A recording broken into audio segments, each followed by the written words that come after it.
अध्याय 11 दो दुनियाओं का मिलन the convergence of two worlds 18 जुलाई 2010 जुहू के सी प्रिंसेस होटल की लॉबी अपनी शानो शौकत के लिए जानी जाती थी। संगमरमर के फर्श, बड़े बड़े झूमर और हवा में तैरती हुई जैज संगीत की धुनें। दोपहर के 3 बज रहे थे। स्कूल की छुट्टी हो चुकी थी। मीरा वर्मा, मीरा मैम, लॉबी के प्रवेश द्वार पर ठिठक गईं। उन्होंने अपनी साधारण सूती साड़ी पहनी थी और कंधे पर एक पुराना लेदर बैग टांगा था। इस चकाचौंध के बीच वह खुद को बहुत छोटा और असहज महसूस कर रही थीं। क्या मैं सच में ये करने जा रही हूं? उन्होंने खुद से पूछा। एक छात्र के साथ डील? लेकिन फिर उन्हें अस्पताल के बिस्तर पर लेटे अपने पिता का चेहरा याद आया। डॉक्टर ने सुबह ही कहा था, पैसे जमा करवा दीजिए वरना हम सर्जरी नहीं कर पाएंगे। मीरा ने गहरी सांस ली, अपना चश्मा ठीक किया और अंदर कदम रखा। लॉबी के कोने में एक शांत टेबल पर आर्यन बैठा था। वह आज स्कूल यूनिफॉर्म में नहीं था। उसने एक कैजुअल लेकिन स्मार्ट पोलो टी शर्ट और जीन्स पहनी थी। वह अपने ब्लैकबेरी फोन पर कुछ टाइप कर रहा था। उसके सामने एक लैपटॉप और कुछ फाइलें रखी थीं। जब उसने मीरा को आते देखा तो वह तुरंत सम्मान में खड़ा हो गया। नमस्ते मैम, आर्यन ने कुर्सी खींचते हुए कहा। उसकी बॉडी लैंग्वेज में एक छात्र की हिचकिचाहट नहीं, बल्कि एक सीईओ का आत्मविश्वास था। मीरा बैठ गईं।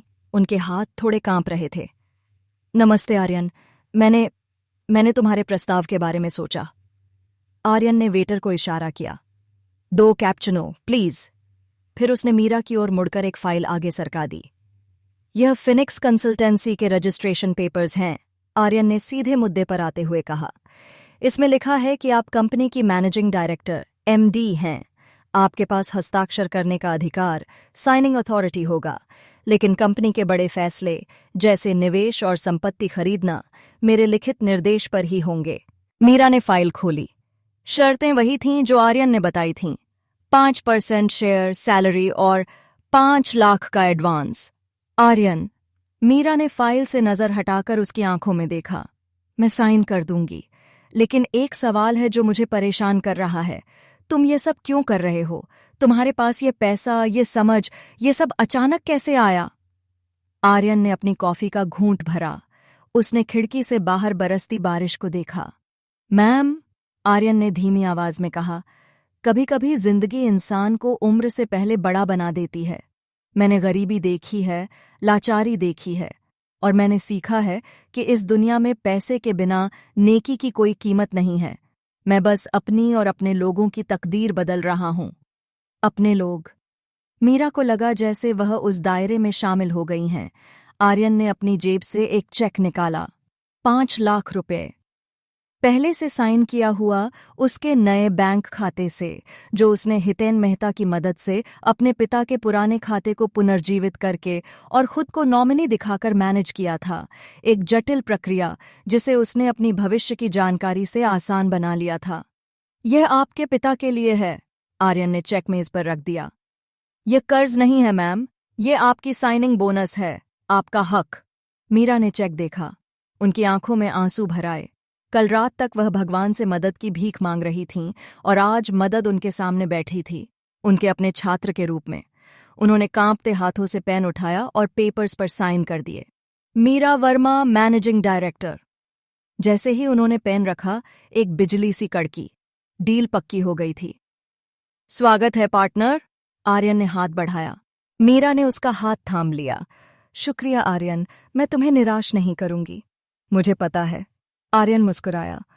अब सबसे पहले आप अस्पताल जाइए, सर्जरी की तारीख पक्की कीजिए, और हाँ, कल से स्कूल के बाद हमें एक नई जमीन देखने जाना है, वर्सोवा में। अगले दिन स्कूल लाइब्रेरी आर्यन लाइब्रेरी के सबसे सुनसान कोने में बैठा था। उसके सामने फिजिक्स की किताब खुली थी, लेकिन उसके बीच में वर्सोवा लैंड रिकॉर्ड्स का प्रिंट आउट रखा था। वह नागराजन, अंडरवर्ल्ड डॉन की धमकी के बारे में सोच रहा था। उसने अभी तक कोई जवाब नहीं दिया था। मौन कभी कभी सबसे बड़ा हथियार होता है, लेकिन उसे जल्द ही अपनी सुरक्षा का इंतजाम करना होगा। तभी उसकी मेज पर एक परछाई गिरी। उसने ऊपर देखा। रिया ने अपने दोनों हाथ मेज पर रखे और झुककर आर्यन के चेहरे के करीब आ गई।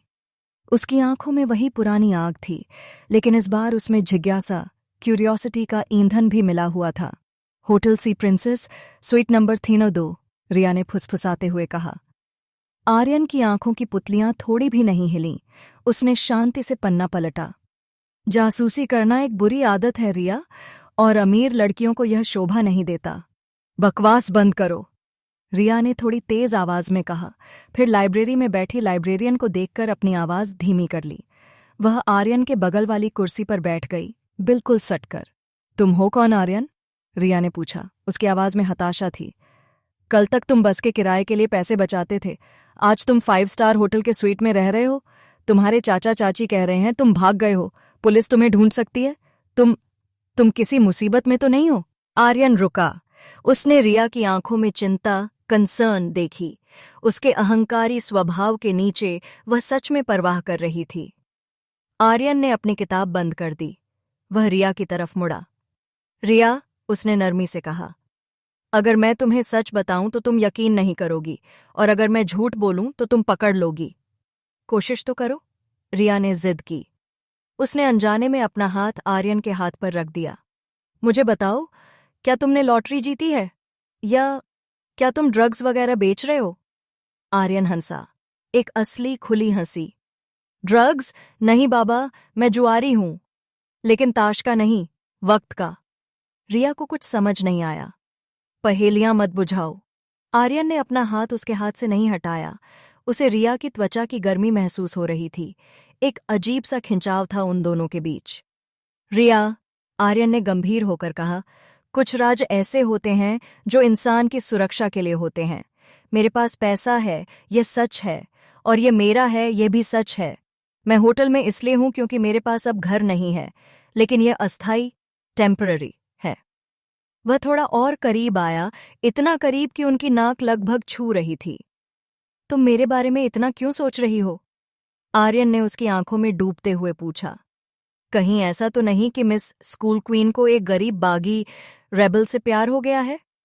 रिया का चेहरा टमाटर जैसा लाल हो गया। उसने झटके से अपना हाथ खींच लिया। प्यार? और तुमसे? रिया हकलाने लगी। अपने सपने में भी नहीं। मैं बस क्लास मॉनिटर होने के नाते पूछ रही थी, ताकि स्कूल का नाम खराब न हो। वह हड़बड़ाकर खड़ी हो गई।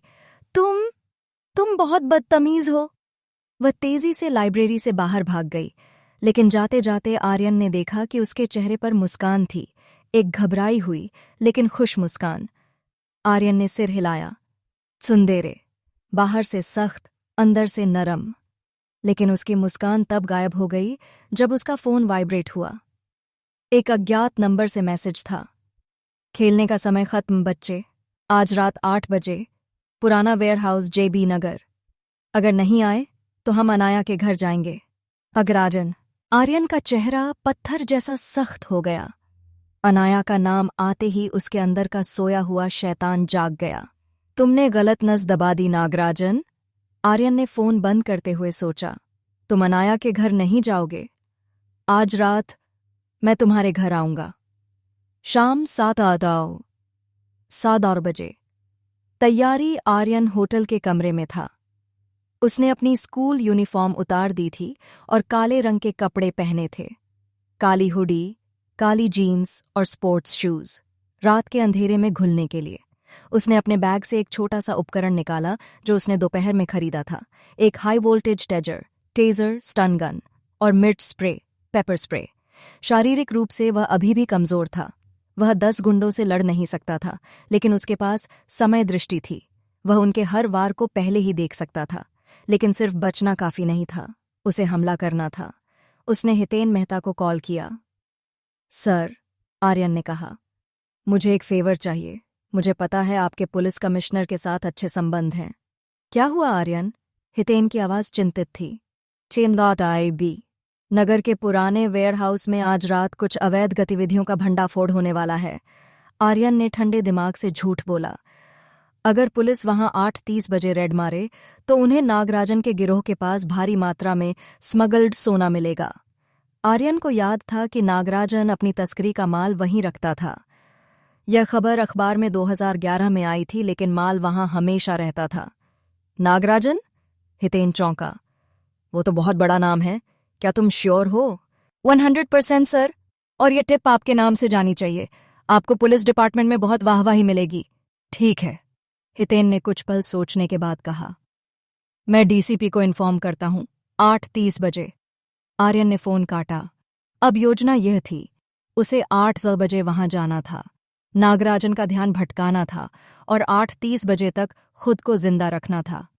जैसे ही पुलिस आएगी, नागराजन का खेल खत्म। लेकिन 30 मिनट, एक 17 साल के लड़के के लिए गैंगस्टर्स के बीच 30 मिनट बिताना मौत के मुंह में हाथ डालने जैसा था। आर्यन ने आईने में देखा। चलो, उसने हुड सिर पर डाला। आज रात मुंबई का अंडरवर्ल्ड एक नए खिलाड़ी से मिलेगा। अध्याय 12। मौत से 30 मिनट, 30 मिनट्स फ्रॉम डेथ। जय बी। नगर वेयरहाउस। रात 8 बजे बारिश की बूंदें टीन की छत पर गोलियों की तरह बरस रही थीं। बाहर का शोर इतना था कि कोई चिल्लाए भी तो आवाज बाहर न जाए। यह जगह हत्या करने और लाश को गायब करने के लिए एकदम सही थी। आर्यन लोहे के बड़े से दरवाजे के सामने खड़ा था। उसकी काली हुडी पानी से भीग चुकी थी, लेकिन उसे ठंड महसूस नहीं हो रही थी। उसके खून में एड्रेनालिन दौड़ रहा था। उसने अपनी कलाई घड़ी देखी। 8 PM। ठीक 30 मिनट, उसने खुद को याद दिलाया। सिर्फ बात करो, उन्हें उलझाओ, और अगर बात बिगड़े तो भागो। उसने दरवाजा धक्का देकर खोला। जंग लगे कब्जे, हिंजेस एक डरावनी आवाज के साथ खुले। अंदर का नजारा किसी फिल्म के सेट जैसा था, लेकिन यह फिल्म नहीं, हकीकत थी। वेयरहाउस चावल और दाल की बोरियों से भरा था। बीच में एक खाली जगह थी जहां एक टेबल और कुछ कुर्सियां लगी थीं। एक पीला बल्ब झूल रहा था, जिसकी रोशनी में धुएं के बादल तैर रहे थे। नागराजन बीच वाली कुर्सी पर बैठा था। वह एक काला और दुबला पतला आदमी था, जिसकी आंखें सांप जैसी थीं। उसके गाल पर एक पुराना चाकू का निशान था। उसके आसपास 6 गुंडे खड़े थे। कालिया भी वहां था, जिसके हाथ में एक हॉकी स्टिक थी। जैसे ही आर्यन अंदर आया, सबकी नजरें उस पर टिक गईं। आ गया हीरो, कालिया ने थूकते हुए कहा। नागराजन ने हाथ उठाया और कालिया को चुप रहने का इशारा किया। उसने आर्यन को ऊपर से नीचे तक देखा।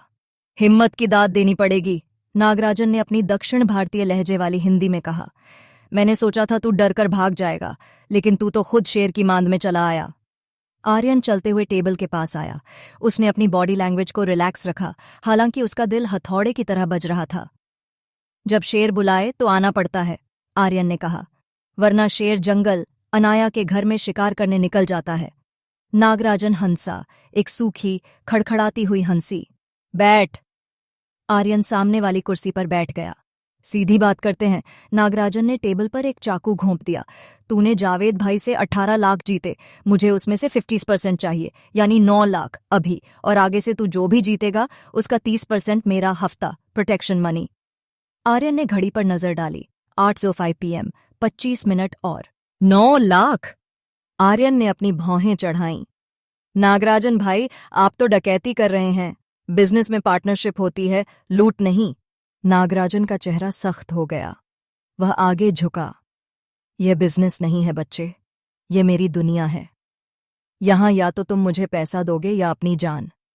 उसने चाकू को टेबल से निकाला और उसे अपनी उंगलियों के बीच नचाने लगा। आर्यन जानता था कि अगर उसने अभी पैसा दे भी दिया तो नागराजन उसे जाने नहीं देगा। वह उसे हमेशा के लिए अपना गुलाम बना लेगा।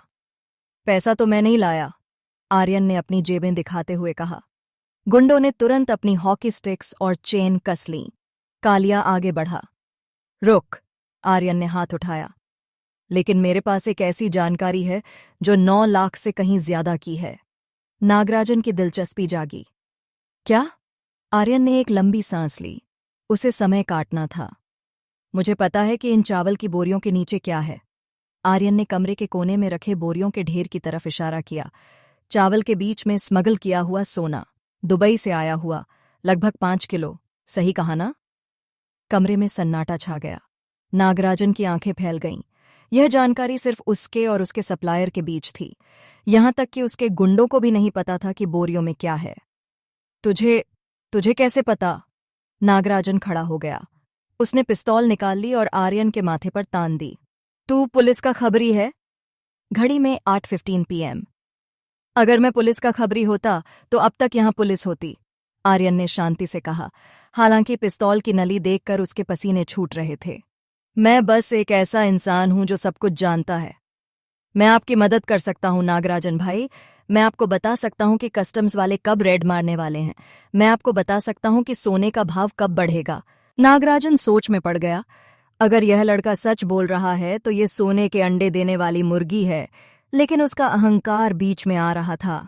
एक बच्चा उसे ज्ञान दे रहा है? मुझे तेरी बकवास पर भरोसा नहीं है। नागराजन ने पिस्तौल का घोड़ा, हैमर, पीछे खींचा। पहले बता, तुझे ये सब किसने बताया, वरना मैं अभी तेरा भेजा उड़ा दूंगा। आर्यन का दिमाग तेजी से दौड़ रहा था। नागराजन का धैर्य खत्म हो रहा था और पुलिस अभी भी 15 मिनट दूर थी। ठीक है, आर्यन ने हाथ ऊपर किए। मैं बताता हूं, लेकिन पहले पिस्तौल नीचे कीजिए। नागराजन ने पिस्तौल थोड़ी नीचे की। आर्यन ने अपनी जेब में हाथ डाला जैसे वह फोन निकाल रहा हो। मेरे पास सबूत है, आर्यन ने कहा, लेकिन उसने फोन नहीं निकाला। उसने अपनी जेब में रखा पेपर स्प्रे की कैन मुट्ठी में भींच ली। ये रहा सबूत। आर्यन ने झटके से कैन निकाला और नागराजन के चेहरे पर स्प्रे कर दिया। फुस! आ! नागराजन चीखा। लाल मिर्च का तेज स्प्रे सीधा उसकी आंखों में गया। वह अंधा होकर पीछे लड़खड़ाया। उसकी पिस्तौल से एक हवाई फायर हो गया। धाया! गोली छत से टकराई। पकड़ो साले को, मार डालो! नागराजन ने अपनी आंखों को रगड़ते हुए चिल्लाया। गुंडे आर्यन पर टूट पड़े। आर्यन ने टेबल को लात मारकर कालिया के रास्ते में गिरा दिया और बोरियों के ढेर की तरफ भागा। 8:20 PM, 10 मिनट और। कालिया ने हॉकी स्टिक हवा में लहराई। आर्यन एक चावल की बोरी के पीछे था। बाहर निकल चूहे! कालिया चिल्लाया। अचानक आर्यन के पीछे से एक और गुंडा आया, हाथ में चाकू लिए। समय दृष्टि सक्रिय। आर्यन ने देखा कि गुंडा अपना दाहिना हाथ ऊपर उठा रहा है। वह सीधा आर्यन की गर्दन पर वार करने वाला था। 2 सेकंड बाद आर्यन झुका नहीं। उसने पास में पड़ी एक लोहे की चेन उठाई और ठीक उस जगह हवा में लहरा दी जहां गुंडे का हाथ आने वाला था। खटाक! चेन सीधे गुंडे की कलाई पर लगी, इससे पहले कि वह वार कर पाता। गुंडे के हाथ से चाकू छूट गया और वह दर्द से चिल्लाया।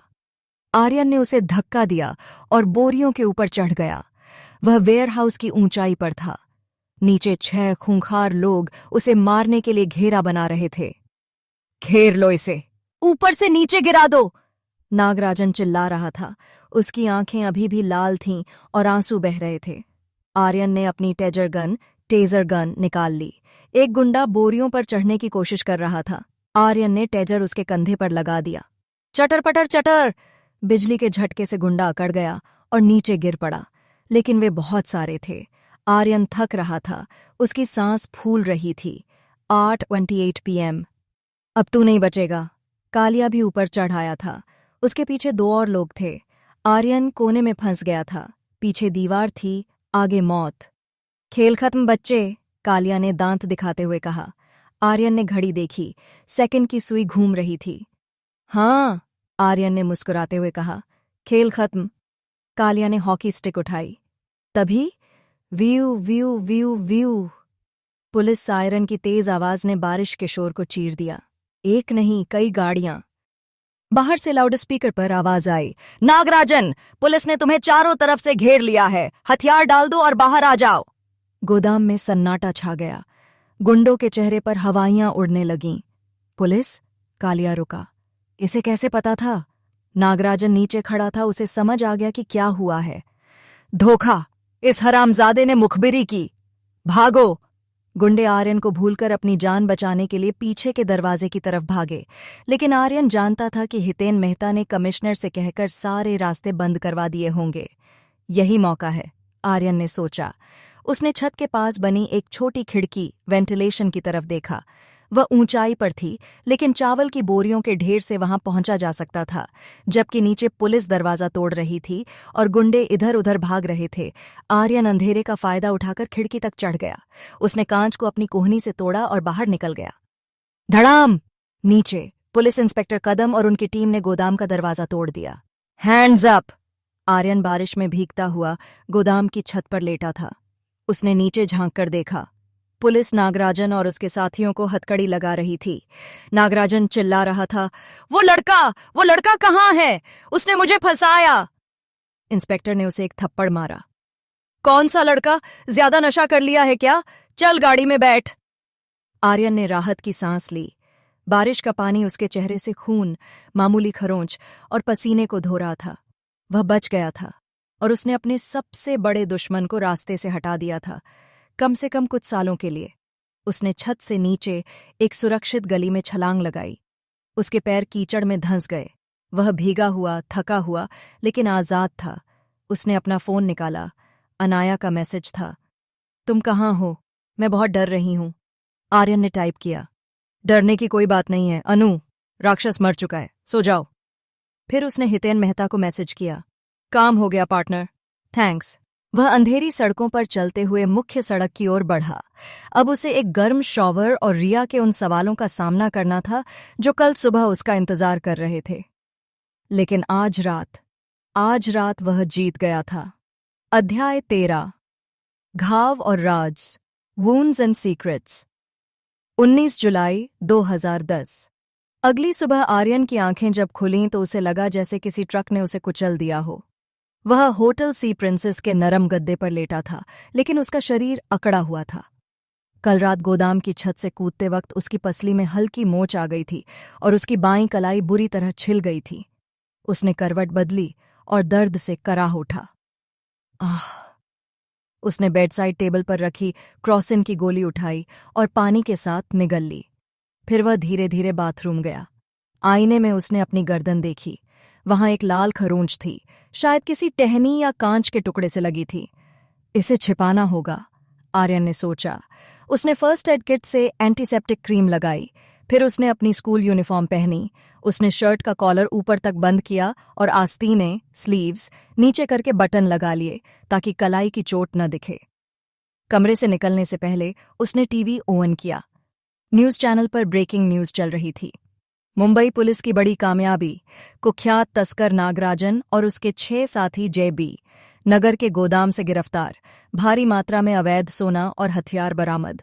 पुलिस कमिश्नर ने इसे साल की सबसे बड़ी रेड बताया। आर्यन के चेहरे पर एक फीकी मुस्कान आ गई। नागराजन अब कम से कम 5-10 साल के लिए अंदर था। अनाया सुरक्षित थी। खेल खत्म। आर्यन ने टीवी बंद किया। अब स्कूल जाने का समय है। सेंट जेवियर्स स्कूल, प्रार्थना सभा, मॉर्निंग असेंबली। बारिश के कारण असेंबली हॉल के अंदर हो रही थी। हवा में गीले जूतों और रेनकोट की गंध थी। छात्र ऊँघ रहे थे। टीचर्स अनुशासन बनाए रखने के लिए चिल्ला रहे थे। आर्यन अपनी क्लास की लाइन में सबसे पीछे खड़ा था। वह दीवार का सहारा लिए हुए था ताकि उसकी पसली पर जोर न पड़े। तुम्हारी चाल थोड़ी अजीब लग रही है आज, बगल से एक आवाज आई। आर्यन सतर्क हो गया। यह रिया थी। वह गर्ल्स लाइन में उसके ठीक बगल में खड़ी थी। पैर सो गया है, आर्यन ने झूठ बोला, बिना उसकी तरफ देखे। रिया ने उसे सिर से पैर तक स्कैन किया। उसकी नज़र आर्यन की पूरी आस्तीन वाली शर्ट और बंद कॉलर पर गई। मुंबई की उमस भरी गर्मी में कोई भी लड़का ऐसे कपड़े नहीं पहनता। गर्मी नहीं लग रही? रिया ने पूछा। उसकी आवाज में शक था। मुझे ठंड लग रही है, शायद बुखार है, आर्यन ने बहाना बनाया। रिया चुप रही। उसने अपनी जेब से आज का अखबार टाइम्स ऑफ इंडिया निकाला जिसे उसने मोड़ कर रखा था। उसने उसे आर्यन की तरफ बढ़ाया।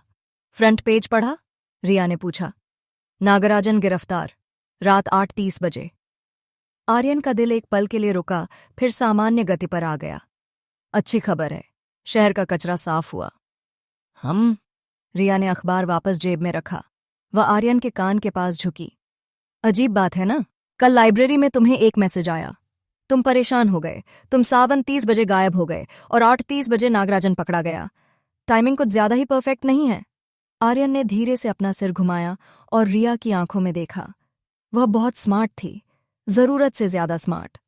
रिया, आर्यन ने एक थकी हुई मुस्कान के साथ कहा, तुम जासूसी उपन्यास बहुत पढ़ती हो। यह असल जिंदगी है। यहां हीरो पुलिस वाले होते हैं, स्कूल के लड़के नहीं। तभी राष्ट्रगान शुरू हो गया। बातचीत वहीं रुक गई, लेकिन रिया की आंखों ने बता दिया कि वह आर्यन के जवाब से संतुष्ट नहीं थी। वह जानती थी कि आर्यन कुछ छिपा रहा है, और वह उन्हें देखना चाहती थी। Lunch break. अनाया की देखभाल। आर्यन अपनी डेस्क पर ही बैठा रहा। उसे कैंटीन जाने की हिम्मत नहीं थी। दर्द निवारक दवा का असर कम हो रहा था और उसकी पसलियों में मीठा मीठा दर्द हो रहा था। आर्यन? अनाया उसके पास आई। उसके हाथ में उसका टिफिन बॉक्स था। तुम सुबह से बहुत शांत हो। अनाया ने उसके माथे पर हाथ रखने के लिए हाथ बढ़ाया। बुखार है क्या? जैसे ही अनाया का हाथ आर्यन की गर्दन के पास गया, आर्यन अनजाने में पीछे हट गया। फ्लिंच। गर्दन की खरोंच पर कपड़े की रगड़ से जलन हो रही थी। अनाया का हाथ हवा में ही रुक गया। उसे बुरा लगा। सॉरी, आर्यन ने जल्दी से कहा। बस थोड़ा सिर दर्द है। अनाया ने उसे गौर से देखा। उसने भी नोटिस किया कि आर्यन आज अलग तरीके से बैठा है, थोड़ा झुका हुआ, जैसे किसी दर्द को बचा रहा हो। आर्यन, अनाया ने गंभीरता से पूछा, क्या कल रात कुछ हुआ था? तुमने मुझे वो मैसेज क्यों भेजा था कि राक्षस मर चुका है? इसका क्या मतलब था? आर्यन ने एक गहरी सांस ली। एक तरफ रिया का शक, दूसरी तरफ अनाया की मासूमियत। वह दो पार्टों के बीच पिस रहा था। अनु, आर्यन ने उसका टिफिन खोला। भिंडी की सब्जी? मेरी फेवरेट। चलो खाना खाते हैं, बातें बाद में। उसने बात बदल दी। अनाया समझ गई कि वह बात नहीं करना चाहता। उसने चुपचाप उसे खाना खिलाना शुरू किया। दूर दरवाजे के पास खड़ी रिया यह सब देख रही थी। उसे अनाया से जलन हो रही थी, लेकिन आज उसे गुस्सा नहीं आ रहा था। उसे चिंता हो रही थी। उसने देखा था कि आर्यन कैसे पीछे हटा। फ्लिंच था। उसे चोट लगी है, रिया ने मन ही मन सोचा। पक्का उसे चोट लगी है, और वह उस अनाया को भी नहीं बता रहा। वह अकेले क्या झेल रहा है? शाम 5 की औ 100 बजे। वर्सोवा का कीचड़ जो आया पास है सामने यार। स्कूल के बाद आर्यन ने अपनी यूनिफॉर्म बदली और एक ऑटो लिया। वह मीरा मैम को पिक करने के लिए एक कैफे के पास रुका। मीरा मैम वहां पहले से इंतजार कर रही थीं। उन्होंने आज एक फॉर्मल सलवार कमीज पहनी थी। आर्यन को देखते ही वह कार, टैक्सी में बैठ गईं। अस्पताल का काम हो गया? आर्यन ने पूछा। हाँ, मीरा ने राहत की सांस ली। सर्जरी परसों है। डॉक्टर ने कहा कि अब सब ठीक हो जाएगा। Thank you Aryan. शुक्रिया, बिजनेस में नहीं चलता मैम, आर्यन ने प्रोफेशनल टोन में कहा।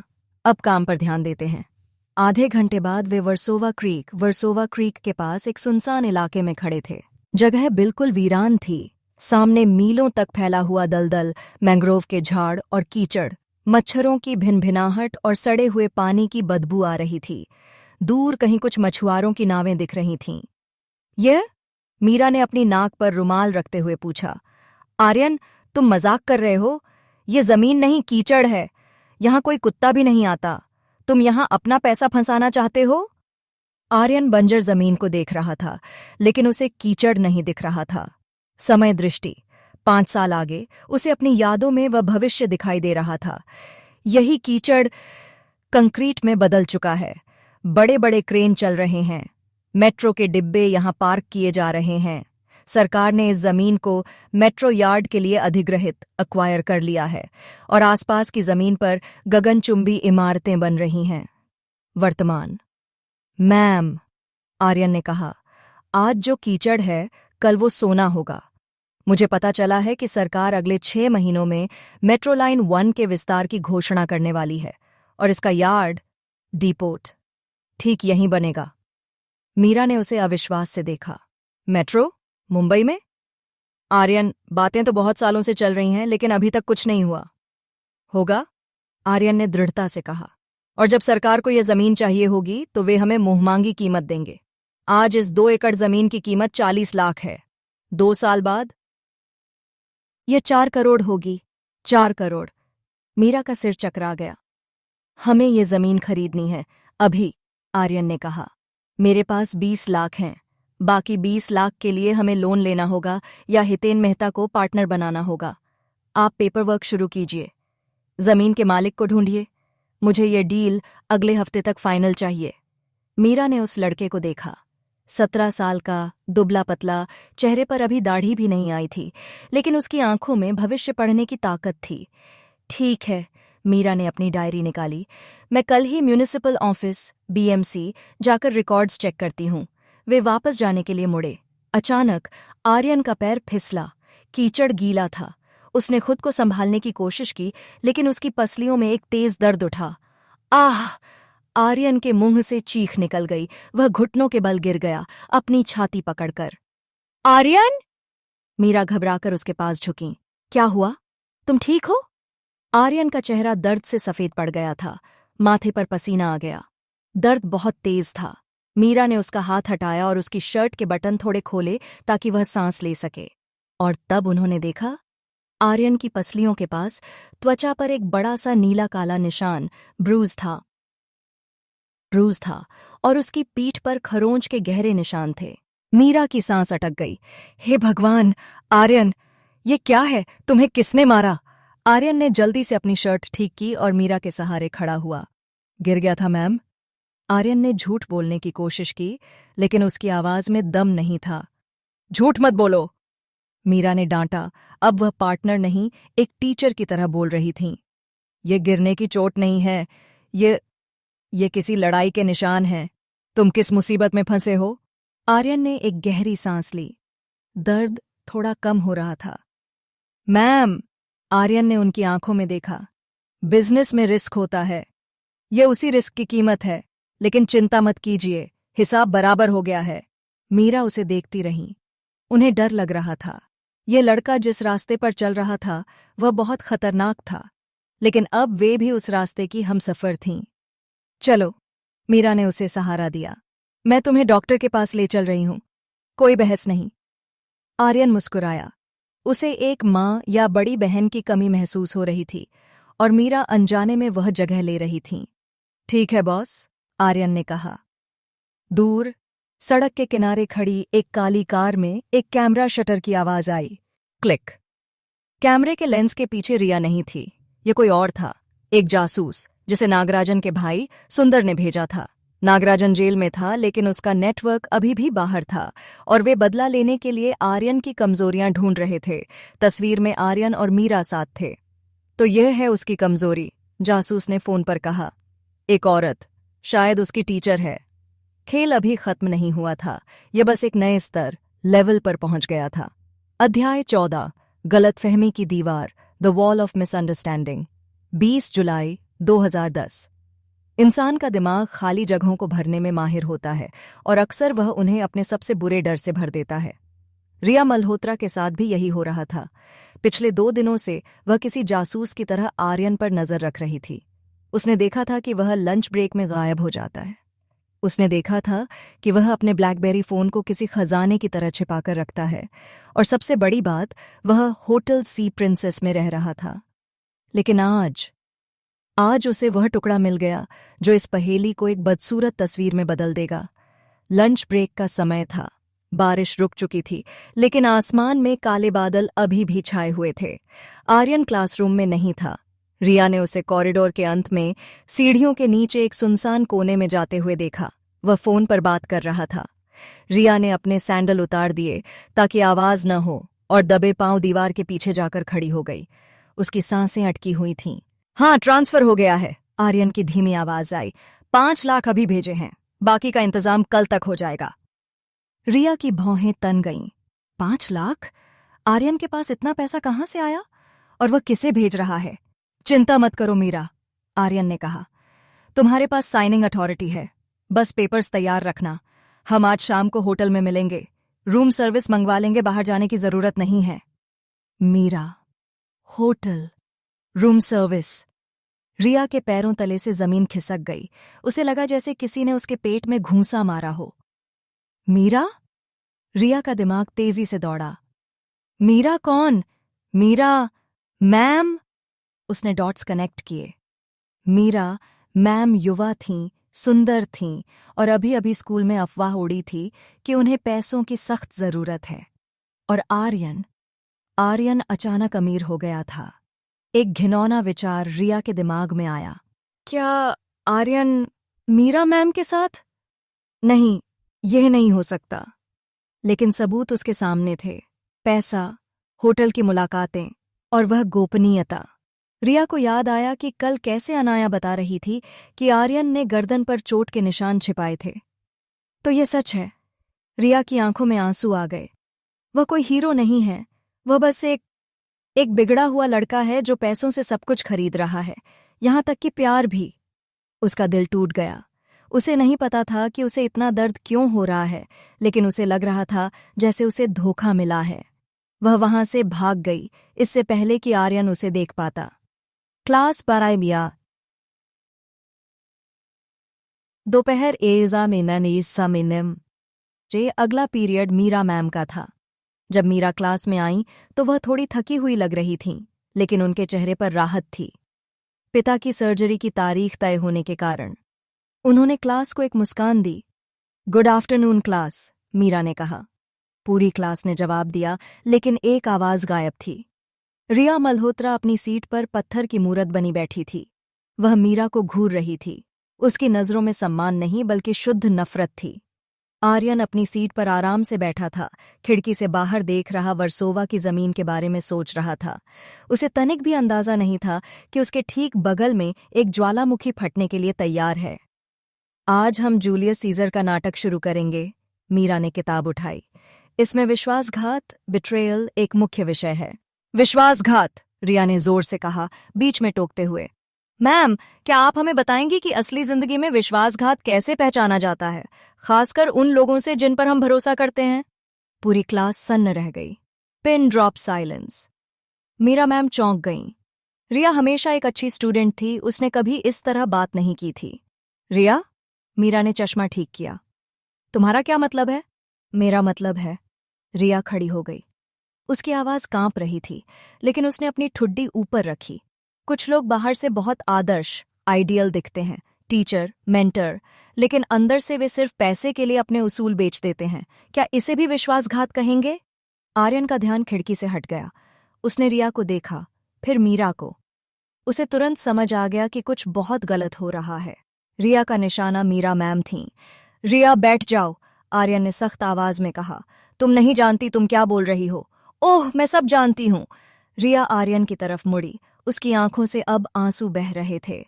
तुम तो चुप ही रहो आर्यन, मुझे लगा था तुम अलग हो, लेकिन तुम भी बिकाऊ निकले। वह अपना बैग उठाए बिना क्लास से बाहर दौड़ गई। क्लास में कानाफूसी शुरू हो गई। मीरा मैम अपमानित और भ्रमित, कंफ्यूज्ड महसूस कर रही थीं। उन्हें समझ नहीं आया कि रिया किस बारे में बात कर रही थी, लेकिन आर्यन समझ गया था। इसे पता चल गया, आर्यन ने सोचा, लेकिन इसने गलत मतलब निकाल लिया। उसने मीरा मैम को एक आश्वस्त करने वाली नजर दी, जैसे कह रहा हो मैं संभाल लूंगा, और फिर क्लास से बाहर निकलने के लिए खड़ा हुआ। आर्यन, बैठो, मीरा ने सख्ती से कहा। वह नहीं चाहती थीं कि क्लास में और तमाशा हो। रिया को जाने दो, हम पाठ जारी रखेंगे। आर्यन को रुकना पड़ा, लेकिन उसका दिमाग अब क्लास में नहीं था। रिया की यह गलतफहमी खतरनाक हो सकती थी। अगर उसने अपने पिता से कुछ कह दिया तो मीरा मैम की नौकरी जा सकती थी। स्कूल के बाहर दोपहर 3:30 बजे स्कूल की छुट्टी हो गई थी। आर्यन सीधे पार्किंग की तरफ गया ताकि वह रिया से बात कर सके, लेकिन रिया की गाड़ी जा चुकी थी। लानत है, आर्यन ने दीवार पर मुक्का मारा। उसे मीरा मैम से मिलना था। आज वर्सोवा डील के लिए बयाना, एडवांस टोकन देना था। उसने एक टैक्सी रोकी, लेकिन उसे यह नहीं पता था कि एक और गाड़ी उसका पीछा नहीं बल्कि मीरा मैम का पीछा कर रही थी। अंधेरी की सड़कें मीरा मैम एक ऑटो रिक्शा में थीं। वह सन फिनिक्स कंसल्टेंसी के लिए बनाए गए नए ऑफिस, जो असल में एक छोटा सा किराए का केबिन था, जा रही थीं। उनके पीछे एक पुरानी मारुति वैन चल रही थी। वैन के अंदर सुंदर बैठा था, नागराजन का छोटा भाई। वह नागराजन से ज्यादा क्रूर और पागल था। वही है? सुंदर ने ड्राइवर से पूछा, मीरा की ओर इशारा करते हुए। हाँ भाई, ड्राइवर ने कहा। जासूस ने इसी औरत की फोटो भेजी थी, आर्यन शर्मा की पार्टनर, और शायद गर्लफ्रेंड भी। सुंदर ने एक बीड़ी जलाई। गर्लफ्रेंड? बढ़िया। जब हम इसकी उंगली काटकर उस लड़के को भेजेंगे, तब उसे पता चलेगा कि नागराजन भाई को जेल भिजवाने की कीमत क्या होती है। मीरा का ऑटो एक रेड लाइट पर रुका। वैन उसके ठीक पीछे रुकी। मीरा को एक अजीब सी सिहरन महसूस हुई। छठी इंद्री। उन्होंने पीछे मुड़कर देखा। वैन के काले शीशे थे, कुछ दिखाई नहीं दिया। तभी उनका फोन बजा। आर्यन। हाँ आर्यन, मीरा ने फोन उठाया। मैम, आप कहाँ हैं? आर्यन की आवाज में थोड़ी जल्दबाजी थी। मैं ऑफिस पहुंचने वाली हूं 5 मिनट में, मीरा ने कहा। ठीक है, मैं भी पहुंच रहा हूं। और सुनिए, क्या आपको कुछ अजीब लग रहा है? कोई पीछा तो नहीं कर रहा? आर्यन की समय दृष्टि उसे चेतावनी नहीं दे रही थी, क्योंकि वह दूर था, लेकिन उसकी पुरानी आदतें उसे सतर्क कर रही थीं। नहीं तो, मीरा ने इधर उधर देखा। सब सामान्य है, तुम इतना परेशान क्यों हो? बस ऐसे ही, भीड़ भाड़ वाली जगह पर ही रहिएगा, मैं आ रहा हूं। फोन कट गया। लाइट हरी हुई। ऑटो आगे बढ़ा, वैन भी आगे बढ़ी। सुंदर ने अपने आदमियों को तैयार होने का इशारा किया। अगली सुनसान गली में काम तमाम करना है। ऑफिस के पास मीरा ऑटो से उतरी और ऑफिस बिल्डिंग की तरफ बढ़ी। यह एक कमर्शियल कॉम्प्लेक्स था, लेकिन शाम के समय यहां ज्यादा भीड़ नहीं थी। जैसे ही वह लिफ्ट की तरफ बढ़ीं, दो आदमी उनके दोनों तरफ आ गए। मीरा मैडम? एक आदमी ने पूछा। उसकी आवाज में एक धमकी थी। मीरा रुकी। जी, आप कौन? चुपचाप हमारे साथ चलो। दूसरे आदमी ने अपनी जैकेट के अंदर छिपा चाकू दिखाया। बिना शोर मचाए, वरना यहीं पेट फाड़ दूंगा। मीरा का खून जम गया। उनका गला सूख गया। ये कोई छात्र का ड्रामा नहीं था, ये असली गुंडे थे। क्या क्या चाहिए आपको? मेरे पास पैसे नहीं हैं। मीरा हकलाई। हमें पैसे नहीं, तेरा वो हीरो चाहिए। आदमी ने उनका हाथ पकड़ा और जबरदस्ती उन्हें बाहर खड़ी वैन की तरफ खींचने लगा। मीरा ने विरोध करने की कोशिश की, लेकिन उनकी पकड़ बहुत मजबूत थी।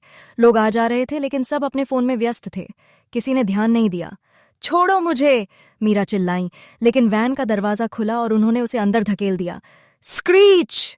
तभी एक पीली काली टैक्सी पूरी रफ्तार से आई और वैन के ठीक सामने आकर रुक गई, उसका रास्ता ब्लॉक करते हुए। टैक्सी का दरवाजा खुला। आर्यन बाहर निकला। उसने यह नहीं देखा था, वह बस संयोग से समय पर पहुंच गया था। लेकिन जैसे ही उसने मीरा को वैन के अंदर खींचते हुए देखा, उसकी दुनिया लाल हो गई। समय दृष्टि सक्रिय, अनैच्छिक। उसने अगले 5 सेकंड का भविष्य देखा। वैन ड्राइवर टैक्सी को टक्कर मारेगा। सुंदर खिड़की से गोली चलाएगा। गोली आर्यन के कंधे को छूकर निकलेगी। आर्यन के पास सोचने का समय नहीं था। वह टैक्सी के बोनट पर कूदा और वहां से छलांग लगाकर वैन की विंडशील्ड पर एक ईंट, जो पास के कंस्ट्रक्शन साइट से उसने उठाई थी। नहीं, यह समय नहीं था। उसने टैक्सी में रखा जैक उठाया। उसने वैन की विंडशील्ड पर पूरी ताकत से जैक दे मारा। क्रैश! कांच के टुकड़े ड्राइवर के ऊपर गिरे। ड्राइवर चीखा और उसने ब्रेक मार दिए। सुंदर, जो पीछे बैठा था, झटके से आगे गिरा। मीरा की पकड़ ढीली हो गई। आर्यन वैन के साइड डोर की तरफ भागा और उसे खींचकर खोला। मैम, बाहर निकलो! आर्यन चिल्लाया। सुंदर ने अपनी बंदूक निकाल ली। तेरी तो... आर्यन ने अपनी जेब से वही मिर्च स्प्रे निकाला, जो अब उसका हथियार बन चुका था, और वैन के अंदर अंधाधुंध स्प्रे कर दिया। बंद जगह में मिर्च स्प्रे का असर 10 गुना ज्यादा होता है। सुंदर और उसके गुंडे खांसने लगे। उनकी आंखों और गले में आग लग गई। मीरा, जो दरवाजे के पास थीं, बाहर गिर पड़ी। आर्यन ने उन्हें उठाया। भागो! वे दोनों भीड़ वाली सड़क की तरफ दौड़े। पीछे से सुंदर की गालियां और खांसने की आवाज आ रही थी। वे तब तक दौड़ते रहे जब तक वे एक पुलिस चौकी के पास नहीं पहुंच गए। मीरा हाँफ रही थीं। उनका पूरा शरीर कांप रहा था। वह रोने ही वाली थीं। आर्यन ने उन्हें एक बेंच पर बिठाया और पानी की बोतल दी। आप ठीक हैं? आर्यन ने पूछा। उसकी अपनी सांसें भी तेज चल रही थीं। मीरा ने उसे देखा, फिर उन्होंने उसे कसकर गले लगा लिया, एक डर से भरी, असहाय औरत की तरह। आर्यन, वो कौन थे? मीरा सुबकते हुए बोली। आर्यन का चेहरा सख्त हो गया। उसने सुंदर का चेहरा देख लिया था। वो मेरे अतीत के भूत थे मैम, आर्यन ने धीरे से कहा, मीरा की पीठ थपथपाते हुए। और अब उनका अंतिम संस्कार करने का समय आ गया है। दूर एक काले रंग की लग्जरी कार में बैठी रिया ने यह सब देखा। उसने देखा कि कैसे आर्यन ने अपनी जान पर खेलकर मीरा को बचाया और कैसे अब वे एक दूसरे के गले लगे हैं। रिया को यह नहीं पता था कि यह एक बचाव, रेस्क्यू था। उसे लगा कि यह एक रोमांटिक मिलन है। उसका दिल, जो पहले टूटा था, अब जलकर राख हो गया। ठीक है आर्यन शर्मा, रिया ने अपनी कार का शीशा चढ़ाया। अगर तुम्हें यह खेल खेलना है तो अब मैं भी खेलूंगी और मैं तुम्हें बर्बाद कर दूंगी। अध्याय 15, दोहरी मार, डबल ब्लो। 20 जुलाई 2010। रात 8 बजे बारिश अब थम चुकी थी, लेकिन सड़कों पर पानी और कीचड़ भरा था। एक काली सेडान कार बांद्रा के एक पॉश इलाके में दाखिल हुई। यह कार हितेन मेहता की थी, जिसे आर्यन ने इमरजेंसी में मंगवाया था। पीछे की सीट पर मीरा वर्मा बैठी थीं, अभी भी सदमे में। उनकी आंखों के सामने बार बार वह दृश्य आ रहा था, वैन का खुलता दरवाज़ा, चाकू की चमक और सुंदर का वह क्रूर चेहरा। आर्यन उनके बगल में बैठा था, लेकिन उसने एक सम्मानजनक दूरी बना रखी थी। हम कहाँ जा रहे हैं? मीरा ने धीमी आवाज में पूछा। एक सुरक्षित जगह, आर्यन ने सामने देखते हुए कहा। हितेन सर का गेस्ट हाउस है। अगले कुछ दिनों तक आप अपने घर नहीं जा सकती, वे लोग वहां दोबारा आ सकते हैं। मीरा ने अपना चेहरा हाथों में छिपा लिया। ये सब क्या हो रहा है आर्यन? मैं बस एक स्कूल टीचर हूं, मैं ये सब नहीं झेल सकती। आर्यन ने मुट्ठी भींची। ये उसकी गलती थी, उसने मीरा को अपनी दुनिया में घसीटा था। मैम, आर्यन ने अपनी आवाज को नरम किया, यह मेरी जिम्मेदारी है। मैंने आपको इस मुसीबत में डाला है और मैं ही आपको इससे निकालूंगा। बस मुझ पर भरोसा रखिए। वहां सिक्योरिटी गार्ड्स हैं, आप वहां सुरक्षित रहेंगी और अपने पिता की सर्जरी की तैयारी कर सकेंगी। गाड़ी एक आलीशान बंगले के सामने रुकी। गार्ड ने गेट खोला। अंदर जाने से पहले मीरा मुड़ी। आर्यन, उन्होंने उसकी आंखों में देखा। तुम घर जा रहे हो या होटल? मुझे कुछ काम निपटाने हैं, आर्यन ने टाल दिया। उसे सुंदर को ढूंढना था, लेकिन वह मीरा को बताकर डराना नहीं चाहता था। आप आराम कीजिए, सुबह मिलते हैं। मीरा अंदर चली गईं। आर्यन ने उन्हें जाते हुए देखा। एक अजीब सा भारीपन उसके सीने पर था। उसने एक जान बचा ली थी, लेकिन उसे नहीं पता था कि एक और तूफान, जो गोलियों से नहीं बल्कि अफवाहों से बना था, उसका इंतजार कर रहा है। मल्होत्रा मेंशन। रात 9:30 बजे जुहू का सबसे महंगा बंगला मल्होत्रा विला रोशनी से जगमगा रहा था। डाइनिंग टेबल पर तरह तरह के व्यंजन सजे थे, लेकिन रिया की प्लेट खाली थी। वह अपनी कुर्सी पर बैठी अपने पिता विजय मल्होत्रा को खाना खाते हुए देख रही थी।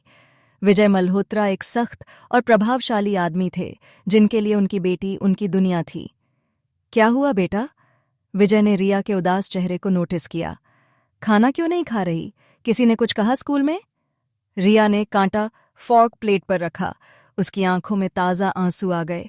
ये आंसू अब दुख के नहीं, बल्कि एक हथियार थे। डैड, रिया ने रुंधे गले से कहा, मुझे अब उस स्कूल में जाने का मन नहीं करता। विजय ने तुरंत खाना छोड़ दिया। क्यों? विक्की ने फिर कुछ किया? प्रिंसिपल को अभी फोन करता हूं। विक्की नहीं डैड, रिया ने सिर हिलाया। टीचर्स, या यूं कहूं, एक टीचर। कौन? विजय की आवाज सख्त हो गई। मीरा वर्मा, रिया ने नाम लिया, हमारी इंग्लिश टीचर।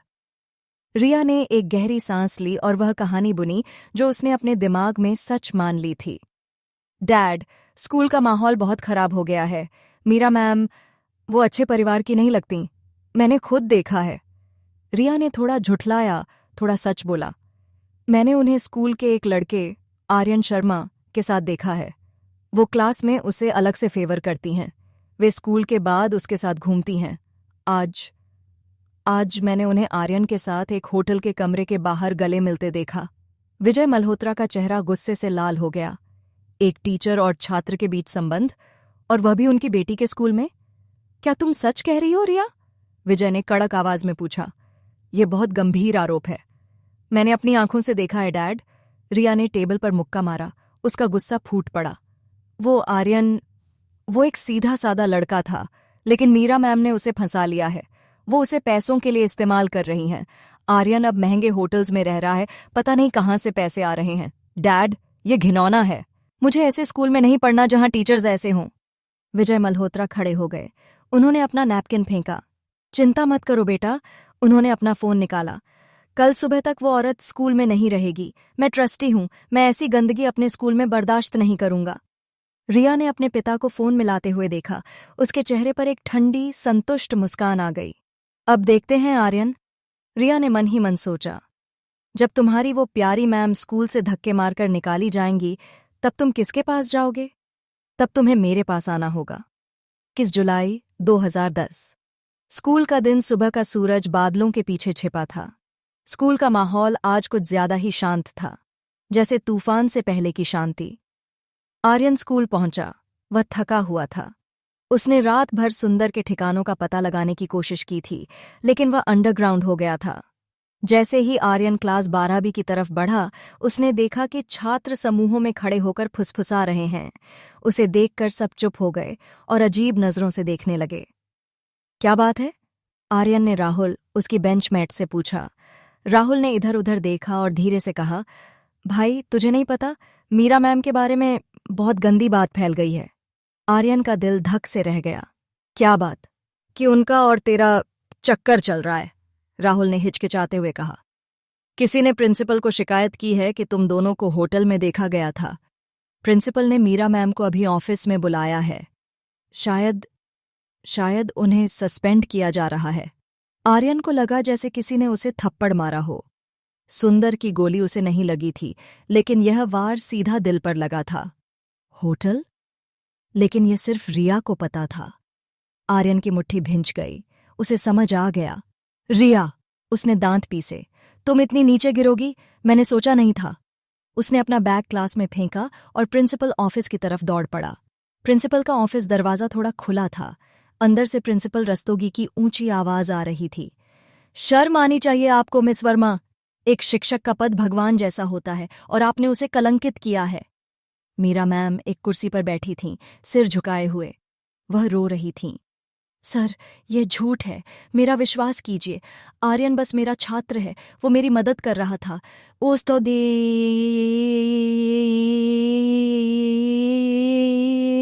बड़ी मदद? प्रिंसिपल हंसे। कैसी मदद? होटल के कमरों में कैसी मदद होती है मिस वर्मा? मिस्टर मल्होत्रा ने खुद मुझे फोन किया है। उनकी बेटी चश्मदीद गवाह है। प्रिंसिपल ने एक सफेद लिफाफा मीरा की ओर बढ़ाया। ये आपका सस्पेंशन लेटर है। जांच पूरी होने तक आप स्कूल में कदम नहीं रख सकती। और सच कहूं तो अपने लिए कोई दूसरी नौकरी ढूंढ लीजिए। मीरा कांपते हाथों से लिफाफा लेने ही वाली थीं कि एक हाथ बीच में आया और उसने लिफाफा छीन लिया। प्रिंसिपल और मीरा दोनों चौंक गए। आर्यन खड़ा था। उसकी आंखों में आग थी। आर्यन! प्रिंसिपल चिल्लाए। तुम्हारी हिम्मत कैसे हुई अंदर आने की? आर्यन ने सस्पेंशन लेटर को अपनी मुट्ठी में कुचल दिया। हिम्मत की बात आप मत कीजिए सर, आर्यन ने ठंडी, खतरनाक आवाज में कहा। बिना सबूत के, सिर्फ एक अमीर बाप की बिगड़ी हुई बेटी के कहने पर आप एक निर्दोष टीचर पर कीचड़ उछाल रहे हैं? सबूत? प्रिंसिपल खड़ा हो गया। रिया मल्होत्रा गवाह है। रिया मल्होत्रा झूठ बोल रही है, आर्यन ने कहा, क्योंकि वह अपनी निजी खुन्नस निकाल रही है। और रही बात होटल की, तो हाँ, हम होटल में थे, लेकिन हम वहां अकेले नहीं थे। आर्यन ने अपनी जेब से अपना फोन निकाला। उसने एक नंबर डायल किया और स्पीकर पर डाल दिया। हेलो हितेन सर, आर्यन ने कहा। हाँ आर्यन, बोलो, हितेन मेहता की भारी आवाज स्पीकर पर गूंजी। सर, क्या आप प्रिंसिपल रस्तोगी को बता सकते हैं कि परसों मैं और मीरा मैम होटल सी प्रिंसेस में क्यों थे? हितेन, जो आर्यन की योजना समझ गए, या शायद आर्यन ने उन्हें पहले ही मैसेज कर दिया था, ने तुरंत बात संभाल ली। मिस्टर रस्तोगी, हितेन की आधिकारिक आवाज आई। मैं हितेन मेहता बोल रहा हूं। मीरा वर्मा जी मेरी कंसल्टेंसी फर्म फिनिक्स की नवनियुक्त मैनेजिंग डायरेक्टर हैं। उस दिन होटल में हमारी बोर्ड मीटिंग थी। आर्यन वहां मेरा असिस्टेंट बनकर गया था। क्या कोई समस्या है? हितेन मेहता का नाम सुनते ही प्रिंसिपल रस्तोगी का रंग उड़ गया। हितेन मेहता शहर के सबसे प्रभावशाली लोगों में से एक थे। अगर वे कह रहे हैं कि यह बिजनेस मीटिंग थी, तो प्रिंसिपल की क्या मजाल कि वे सवाल उठाएं? नहीं सर, प्रिंसिपल हकलाए। अगर ये ऑफिशियल मीटिंग थी तो ठीक है, लेकिन मिस्टर मल्होत्रा को मैं संभाल लूंगा। आर्यन ने फोन काट दिया। वह प्रिंसिपल की मेज पर झुका। सर, आर्यन ने धीरे से कहा, ये सस्पेंशन लेटर फाड़ दीजिए, और अगर मीरा मैम की आंखों से एक भी आंसू और गिरा तो मैं मानहानि डेफेमेशन का ऐसा केस ठोकूंगा कि आपका स्कूल बिक जाएगा और मेरे वकील हितेन मेहता के वकील होंगे। कमरे में सन्नाटा छा गया। मीरा आर्यन को देख रही थीं। वह अब छात्र नहीं, उनका रक्षक लग रहा था। जाइए मैम, आर्यन ने मीरा से कहा, क्लास का टाइम हो गया है। मीरा ने अपने आंसू पोंछे। उन्होंने सिर ऊंचा किया, आर्यन को एक कृतज्ञ नजर से देखा और बाहर निकल गईं। आर्यन प्रिंसिपल को एक आखिरी चेतावनी भरी नजर देकर बाहर निकला। कॉरिडोर में पिलर के पीछे रिया खड़ी थी। उसने सब सुन लिया था। आर्यन सीधा उसके पास गया। रिया की आंखों में अभी भी गुस्सा था, लेकिन अब थोड़ा डर भी था। आर्यन उसके चेहरे के बहुत करीब गया, इतना करीब कि रिया पीछे दीवार से सट गई।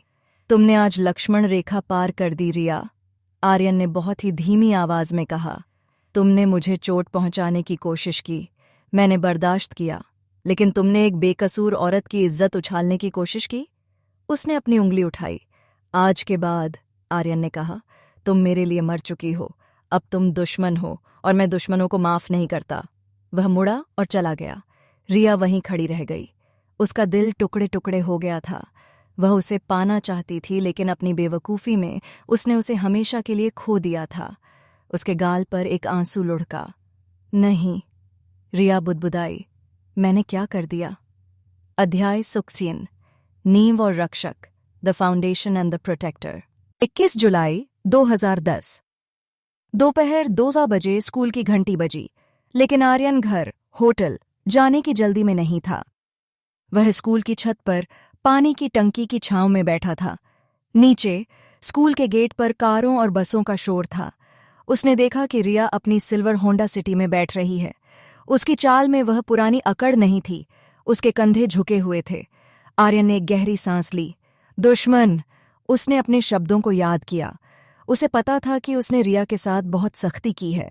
आखिर वह भी सिर्फ 17 साल की बच्ची थी, जिसे जीवन की समझ नहीं थी, लेकिन आर्यन जोखिम नहीं ले सकता था। रिया का जुनून, ऑब्सेशन खतरनाक होता जा रहा था। उसे दूर रखना जरूरी था, उसकी अपनी सुरक्षा के लिए भी। माफ करना रिया, आर्यन ने धीरे से कहा, लेकिन मेरी दुनिया में खेलने के लिए अभी तुम बहुत कच्ची हो। उसने अपना बैग उठाया। अब भावनाओं में बहने का समय नहीं था। आज का दिन इतिहास रचने वाला था। अंधेरी कोर्ट, शाम 4 बजे वकीलों और टाइपिस्टों की खटखट आवाज के बीच मीरा वर्मा एक लकड़ी की बेंच पर बैठी थीं। उनके हाथ में एक पानी की बोतल थी, जिसे वह घबराहट में बार बार दबा रही थीं। उनके बगल में आर्यन बैठा था, बिल्कुल शांत। सामने एक बुजुर्ग पारसी सज्जन, मिस्टर बाटलीवाला, अपने चश्मे को पोंछ रहे थे। वे वर्सोवा की उस बंजर जमीन के मालिक थे। वे अपनी यह बेकार जमीन बेचकर अपने बच्चों के पास कनाडा शिफ्ट होना चाहते थे। तो मिस्टर बाटलीवाला ने पेपर्स पर हस्ताक्षर करते हुए कहा, तुम्हें यकीन है ना बेटा, वह जमीन दलदल है। वहां मच्छर और सांपों के अलावा कुछ नहीं है। बाद में मत कहना कि बूढ़े ने ठग लिया। आर्यन मुस्कुराया। मैं मच्छरों से निपट लूंगा सर, आप बस साइन कीजिए। मीरा ने आर्यन की तरफ देखा। उन्हें अभी भी यकीन नहीं हो रहा था कि वे 40 लाख की जमीन का सौदा कर रहे हैं। 20 लाख अभी, 20 लाख 6 महीने बाद। मिस्टर बाटलीवाला ने साइन कर दिए। मीरा ने फिनिक्स कंसल्टेंसी की एमडी के रूप में अपने हस्ताक्षर किए। आर्यन ने 20 लाख रुपए का डिमांड ड्राफ्ट डीडी मेज पर रखा। मुबारक हो मिस्टर बाटलीवाला, आर्यन ने हाथ मिलाया। मुबारक तुम्हें हो नौजवान, बूढ़े ने कहा। मुझे तो बस इस बात की खुशी है कि यह सिरदर्द खत्म हुआ। जैसे ही वे कोर्ट से बाहर निकले, आर्यन रुका। उसने उस स्टैम्प पेपर की फाइल को देखा। यह सिर्फ कागज नहीं था, यह उसका भविष्य था। Versova metro yard. अगले 5 सालों में इस जमीन की कीमत इतनी बढ़ेगी कि लोग गिनते गिनते थक जाएंगे। मैम, आर्यन ने मीरा को फाइल सौंपी। इसे लॉकर में रखिए, ये हमारी सोने की चिड़िया है। मीरा ने फाइल सीने से लगा ली। मुझे अभी भी डर लग रहा है आर्यन, लेकिन तुम्हारे भरोसे पर मुझे खुद से ज्यादा भरोसा है। डरना अच्छी बात है, आर्यन ने कहा। डर इंसान को सतर्क रखता है। उसने सड़क की तरफ देखा। सुंदर का खतरा अभी टला नहीं था, और अब जब वह संपत्ति का मालिक बन गया था, उसे सिर्फ दिमाग नहीं, ताकत की भी जरूरत थी। मैम, आप घर जाइए, आर्यन ने एक टैक्सी रोकी। सीधे घर, और दरवाजे बंद रखिएगा। और तुम? मीरा ने पूछा। मुझे एक पुराने दोस्त से मिलना है, आर्यन ने कहा। एक ऐसा दोस्त जो अभी मुझे नहीं जानता, लेकिन भविष्य में मेरा साया बनेगा। खार खार का एक देसी अखाड़ा। शाम 6 बजे से शाम 4 बजे यह जगह पसीने और मिट्टी की गंध से भरी थी। यह कोई फैंसी जिम नहीं था। यह पुरानी शैली का अखाड़ा था जहां पहलवान मिट्टी में जोर आजमाइश करते थे। आर्यन भीड़ के पीछे खड़ा होकर देख रहा था। मिट्टी के गड्ढे, रिंग में एक विशालकाय आदमी कसरत कर रहा था। उसका नाम था भैरव सिंह। 6 फीट 4 इंच का कद, चौड़ा सीना और शरीर पर अनगिनत चोटों के निशान। भैरव पहले आर्मी में था, लेकिन एक गलतफहमी और कोर्ट मार्शल के कारण उसे निकाल दिया गया था। अब वह यहाँ बाउंसर की नौकरी और छोटे मोटे दंगलों, फाइट्स के सहारे जी रहा था। भविष्य में आर्यन ने भैरव को तब अपनी टीम में शामिल किया था जब वह नारियन 35 साल का था। भैरव ने आर्यन की जान बचाने के लिए 3 गोलियां खाई थीं। वह सिर्फ वफादार नहीं, कट्टर था। लेकिन 2010 में भैरव एक टूटा हुआ इंसान था। उसकी माँ बीमार थी और उसके पास इलाज के पैसे नहीं थे। आर्यन ने देखा कि अखाड़े का मालिक, एक मोटा आदमी, भैरव पर चिल्ला रहा है।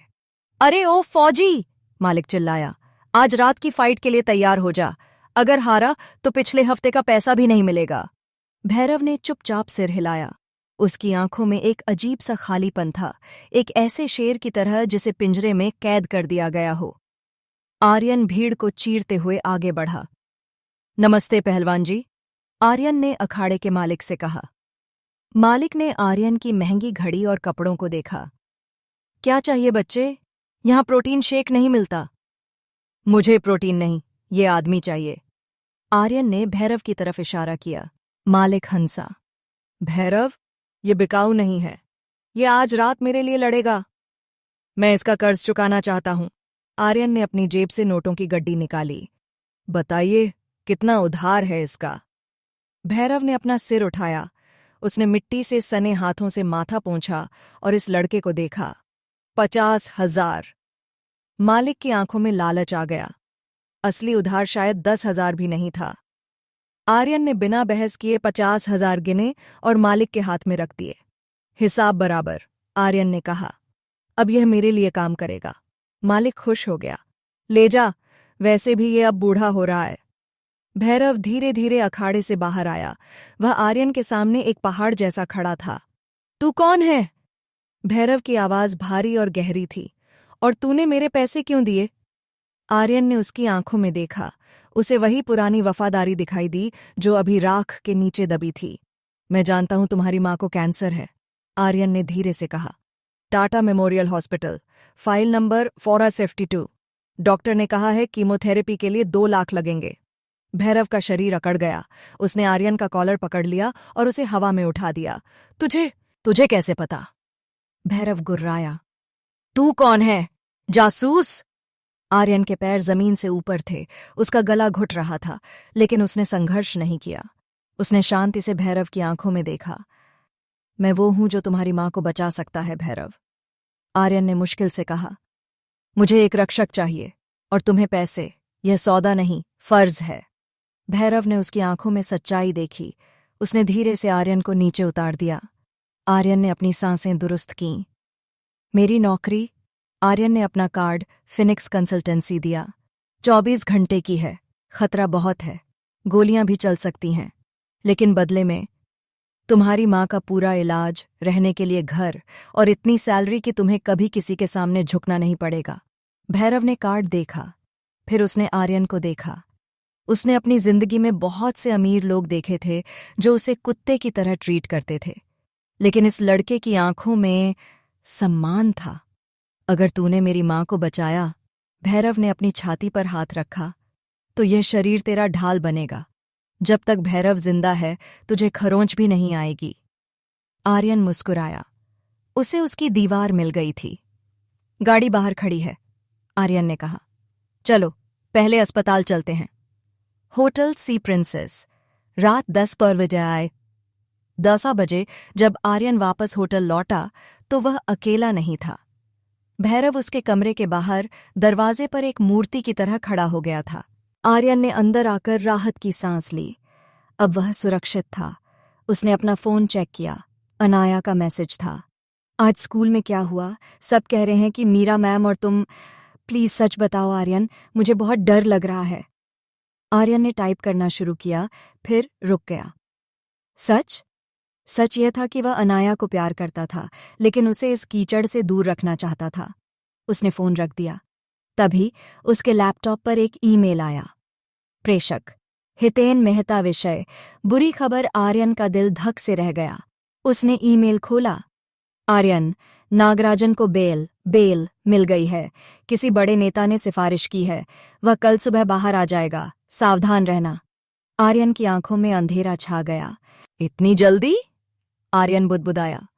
राजनीति। उसने दरवाजे की तरफ देखा जहां भैरव खड़ा था। अच्छा हुआ उसने आज ही उसे अपनी टीम में ले लिया। कल नागराजन बाहर आएगा और वह सीधा बदला लेने आएगा। लेकिन इस बार आर्यन निहत्था नहीं था। आ जाओ। आर्यन ने खिड़की से बाहर चमकते मुंबई को देखा। स्वागत है। अध्याय 7।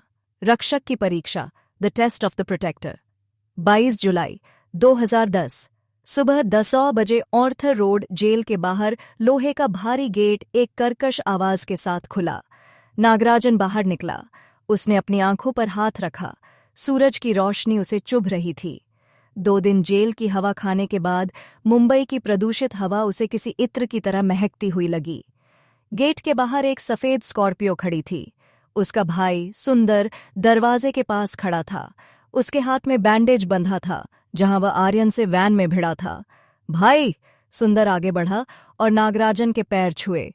नागराजन ने उसे उठाया नहीं। उसने बस उसके गाल पर एक जोरदार तमाचा मारा। चटाक! सुंदर का सिर घूम गया।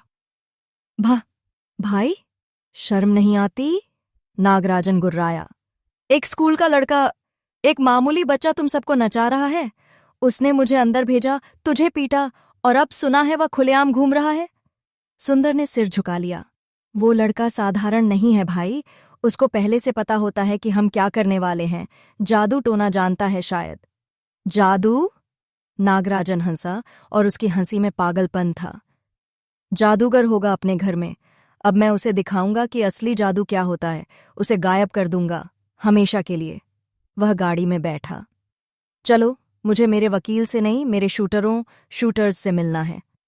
बांद्रा वर्ली सी लिंक। बांद्रा वर्ली सी लिंक। दोपहर 12 बजे आर्यन अपनी नई किराए की कार, एक टोयोटा कोरोला, की पिछली सीट पर बैठा था। वह लैपटॉप पर वर्सोवा प्रोजेक्ट के ब्लूप्रिंट देख रहा था। अगली सीट पर ड्राइवर के बगल में भैरव सिंह बैठा था। वह बिल्कुल शांत था, किसी पत्थर की मूर्ति की तरह। उसकी आंखें लगातार कार के साइड मिरर्स को स्कैन कर रही थीं। बॉस, भैरव ने अपनी गहरी आवाज में कहा, बिना पीछे मुड़े। एक काली पल्सर और 2 सफेद अपाचे बाइक पिछले 10 मिनट से हमारा पीछा कर रही हैं। आर्यन ने लैपटॉप से नजर नहीं हटाई। नागराजन के आदमी होंगे। उसे अभी अभी बेल मिली है। वह अपनी उपस्थिति दर्ज कराना चाहता है। क्या आदेश है? भैरव ने पूछा। उन्हें रोकने की कोशिश मत करना, आर्यन ने कहा। सीलिंग पर बहुत कैमरे हैं। वे यहां कुछ नहीं करेंगे। वे हमें आगे किसी सुनसान जगह पर घेरेंगे। हमें तैयार रहना होगा। आर्यन ने अपनी पसली को धीरे से दबाया। दर्द अभी भी था। वह आज नहीं लड़ सकता था। आज सारा दारोमदार भैरव पर था। गाड़ी सी लिंक से उतरी और वर्ली की तरफ मुड़ी। यहां एक अंडर कंस्ट्रक्शन फ्लाईओवर के नीचे का रास्ता थोड़ा संकरा और सुनसान था। जैसे ही कार वहां पहुंची, अचानक सामने से एक ट्रक आया और उसने रास्ता ब्लॉक कर दिया। ड्राइवर ने जोर से ब्रेक मारा। स्क्रीच! पीछे से आ रही बाइकों ने कार को घेर लिया। कुल 6 लोग। उनके हाथों में लोहे की रॉड और हॉकी स्टिक्स थीं। उन्होंने हेलमेट पहन रखे थे ताकि चेहरा न दिखे। दरवाजे लॉक रखो, ड्राइवर चिल्लाया। वह डर गया था। गुंडों ने कार के शीशों पर वार करना शुरू कर दिया। ठक ठक ठक, कांच में दरारें पड़ने लगीं। आर्यन बिल्कुल शांत बैठा रहा। उसने भैरव को देखा। भैरव ने अपनी सीट बेल्ट खोली। उसने अपने पोर नकल्स चटकाए। मैं संभालता हूं, भैरव ने कहा। उसने दरवाजा खोला। जैसे ही दरवाजा खुला, एक गुंडे ने हॉकी स्टिक से वार किया। भैरव ने पलक झपकते ही अपना बायां हाथ ऊपर उठाया और हवा में ही हॉकी स्टिक को पकड़ लिया। गुंडा सन्न रह गया। उसने खींचने की कोशिश की, लेकिन स्टिक हिल भी नहीं रही थी। भैरव कार से बाहर निकला, पूरे 6 फीट 4 इंच का दैत्य। गुंडे उसे देखकर एक कदम पीछे हट गए। गलत गाड़ी रोक ली बच्चों, भैरव ने गुर्राते हुए कहा। उसने हॉकी स्टिक छीनी और उसे अपने घुटने पर रखकर 2 टुकड़ों में तोड़ दिया। कड़क! अब असली लड़ाई शुरू हुई। 3 गुंडे एक साथ उस पर टूट पड़े। आर्यन कार के अंदर से देख रहा था। उसे समय दृष्टि की जरूरत नहीं थी। वह जानता था कि एक प्रशिक्षित फौजी और सड़क के गुंडों में क्या फर्क होता है। भैरव ने पहले गुंडे की कलाई पकड़ी और उसे ऐसे मरोड़ा जैसे कोई गीला कपड़ा निचोड़ता है। गुंडे की चीख निकल गई। भैरव ने उसे ढाल बनाकर दूसरे गुंडे को धक्का दिया। तीसरे ने पीछे से रॉड मारी। रॉड भैरव की चौड़ी पीठ पर लगी। भैरव हिला भी नहीं। उसे शायद महसूस भी नहीं हुआ। वह धीरे से मुड़ा। उसकी आंखों में अब खून उतर आया था। उसने तीसरे गुंडे का गला एक हाथ से पकड़ा और उसे जमीन से 8 फुट ओए से 8 फुट ऊपर उठा दिया। मेरी शर्ट खराब कर दी, भैरव ने कहा और उसे पास खड़े ट्रक के टायर पर दे मारा। बाकी बचे गुंडे डर गए। वे भागने के लिए अपनी बाइकों की तरफ दौड़े। बॉस का आदेश नहीं है मारने का। भैरव ने अपनी शर्ट झाड़ी, वरना आज तुम्हारी अर्थी यहीं से उठती। भागो। गुंडे अपनी जान बचाकर भाग गए। भैरव वापस कार में आया और बैठ गया। उसकी सांस थोड़ी भी तेज नहीं हुई थी। रास्ता साफ है बॉस, भैरव ने ड्राइवर से कहा। गाड़ी चलाओ। आर्यन पीछे बैठा मुस्कुरा रहा था। 50,000 और मां का इलाज। यह निवेश उसके जीवन का सबसे बेहतरीन निवेश था। शुक्रिया भैरव, आर्यन ने कहा। शुक्रिया नहीं बॉस, भैरव ने सामने देखते हुए कहा। यह मेरी ड्यूटी है। मल्होत्रा मेंशन। दोपहर 2 बजे रिया अपने कमरे में बंद थी। कमरे में अंधेरा था, पर्दे गिरे हुए थे। वह बिस्तर पर घुटनों में सिर दिए बैठी थी। उसकी आंखों के नीचे काले घेरे थे। उसने कल से कुछ नहीं खाया था। आर्यन के शब्द उसके कानों में गूंज रहे थे। तुम मेरे लिए मर चुकी हो, अब तुम दुश्मन हो। दरवाजे पर दस्तक हुई। रिया, बेटा। उसके पिता विजय मल्होत्रा अंदर आए। उन्होंने देखा कि रिया की हालत क्या है। कमरे में टूटे हुए गुलदस्ते और बिखरे हुए कपड़े रिया के मानसिक तूफान को बयां कर रहे थे। विजय का दिल पिघल गया और उसके बाद सख्त हो गया। वह रिया के पास बिस्तर पर बैठे। उन्होंने उसके बालों को सहलाया। रो मत मेरी गुड़िया, विजय ने कठोर आवाज में कहा। उस 2 कौड़ी के लड़के की वजह से मेरे घर की राजकुमारी रो रही है। यह मैं बर्दाश्त नहीं करूंगा। रिया ने सिर उठाया। डैड, वो मुझसे नफरत करता है और वो उस टीचर के साथ। वो टीचर, वो लड़का, सब खत्म हो जाएंगे, विजय ने वादा किया। मैंने अपनी टीम लगा दी है। मुझे पता चला है कि उस लड़के ने फिनिक्स कंसल्टेंसी नाम की कंपनी खोली है और वह वर्सोवा में कुछ जमीन खरीद रहा है। रिया की आंखों में चमक आई। जमीन? हाँ, विजय ने एक क्रूर मुस्कान के साथ कहा। उसने बयाना टोकन दे दिया है, लेकिन बाकी पेमेंट के लिए उसे लोन चाहिए होगा या समय। और मैं शहर का सबसे बड़ा डेवलपर हूं। मैं सुनिश्चित करूंगा कि उसे शहर का कोई भी बैंक लोन न दे, और जिस जमीन को वह सोना समझ रहा है, मैं उसे मिट्टी में मिला दूंगा। उन्होंने रिया का चेहरा पोंछा। उठो बेटा, तैयार हो जाओ। आज शाम को हम एक पार्टी में जा रहे हैं। हमें दुनिया को दिखाना है कि मल्होत्रा परिवार कभी हारता नहीं है। रिया धीरे से उठी। उसके पिता सही कह रहे थे। रोने से कुछ नहीं होगा। अगर आर्यन उसे दुश्मन मानता है तो वह अब तक की सबसे खतरनाक दुश्मन बनेगी। ठीक है डैड, रिया ने कहा। उसकी आंखों में अब आंसू नहीं, एक ठंडी आग थी। उसे बर्बाद कर दीजिए। शाम 6 बजे फिनिक्स ऑफिस। आर्यन और मीरा अपने छोटे से ऑफिस में बैठे थे। नागराजन ने हमला किया? मीरा घबराई हुई थी। आर्यन, ये पागलपन है। हमें पुलिस के पास जाना चाहिए। पुलिस नागराजन को नहीं रोक सकती मैम। उसके पास पॉलिटिकल पावर है, आर्यन ने कहा। हमें उसे उसकी भाषा में जवाब देना होगा, लेकिन अभी नहीं। अभी हमारा फोकस जमीन की रजिस्ट्री पर है। तभी हितेन मेहता का फोन आया। आर्यन, हितेन की आवाज में चिंता थी। एक बुरी खबर है। क्या हुआ सर? जिस बैंक से हमने तुम्हारे लिए लोन की बात की थी, उन्होंने अभी अभी मना कर दिया है। कह रहे हैं कि वर्सोवा की जमीन विवादित, डिस्प्यूटेड। विवादित? लेकिन पेपर्स तो साफ थे। आर्यन चौंक गया। कोई है आर्यन? हितेन ने कहा। कोई बहुत बड़ा आदमी पर्दे के पीछे से खेल रहा है। उसने बैंक को ऊपर से कॉल करवाया है और म्यूनिसिपल ऑफिस में भी तुम्हारी फाइल रोक दी गई है। आर्यन का दिमाग सन्न रह गया। नागराजन गुंडागर्दी कर सकता था, लेकिन बैंकिंग और सरकारी सिस्टम को नहीं हिला सकता था। यह कोई और था, कोई कॉर्पोरेट शार्क। मल्होत्रा, आर्यन ने धीरे से कहा। विजय मल्होत्रा, रिया के पिता। आर्यन कुर्सी पर पीछे झुक गया। एक तरफ अंडरवर्ल्ड, नागराजन उसकी जान के पीछे था। दूसरी तरफ कॉर्पोरेट वर्ल्ड, मल्होत्रा उसके पैसे के पीछे था। उसे चारों तरफ से घेर लिया गया था। मीरा ने आर्यन के चेहरे पर तनाव देखा। क्या हुआ? आर्यन हंसा, एक हल्की साहसी हंसी। लगता है खेल का लेवल बढ़ गया है मैम, आर्यन ने कहा। अब हमें सिर्फ लड़ना नहीं है, अब हमें युद्ध करना है। उसने भैरव की तरफ देखा जो दरवाजे पर खड़ा था। भैरव, गाड़ी निकालो। आर्यन खड़ा हो गया। कहाँ बॉस? नागराजन के घर, आर्यन ने कहा। मीरा चौंक गई। क्या तुम मरने जा रहे हो? नहीं मैम, आर्यन ने अपनी जैकेट पहनी। दुश्मन का दुश्मन दोस्त होता है। अगर मल्होत्रा मुझे रोकने के लिए सिस्टम का इस्तेमाल कर रहा है तो मुझे सिस्टम को तोड़ने के लिए नागराजन की जरूरत पड़ेगी। यह एक पागलपन भरा जुआ था। आर्यन उसी आदमी के पास जा रहा था जिसने सुबह उसे मारने की कोशिश की थी। वक्त की बाजी, आर्यन ने ऑफिस की बत्ती बंद करते हुए सोचा। अब देखते हैं किसके पास सिक्का है। अध्याय 18। शैतान से हाथ मिलाना, shaking hands with the devil. Dharavi, sector 5। रात 11 बजे मुंबई कभी नहीं सोती, खासकर उसकी वह दुनिया जो कानून की किताबों में मौजूद नहीं है। धारावी की संकरी गलियों में कीचड़ और कचरे का साम्राज्य था। यहां पुलिस भी दिन में आने से कतराती थी। एक पुरानी जर्जर इमारत की तीसरी मंजिल पर नागराजन का सेफ हाउस था। सीढ़ियों पर भारी बूटों की आवाज गूंजी। दरवाजे पर खड़े 2 संतरियों ने अपनी बंदूकें तान लीं। कौन है? अंधेरे से भैरव सिंह बाहर आया। उसका विशाल शरीर किसी दीवार जैसा लग रहा था।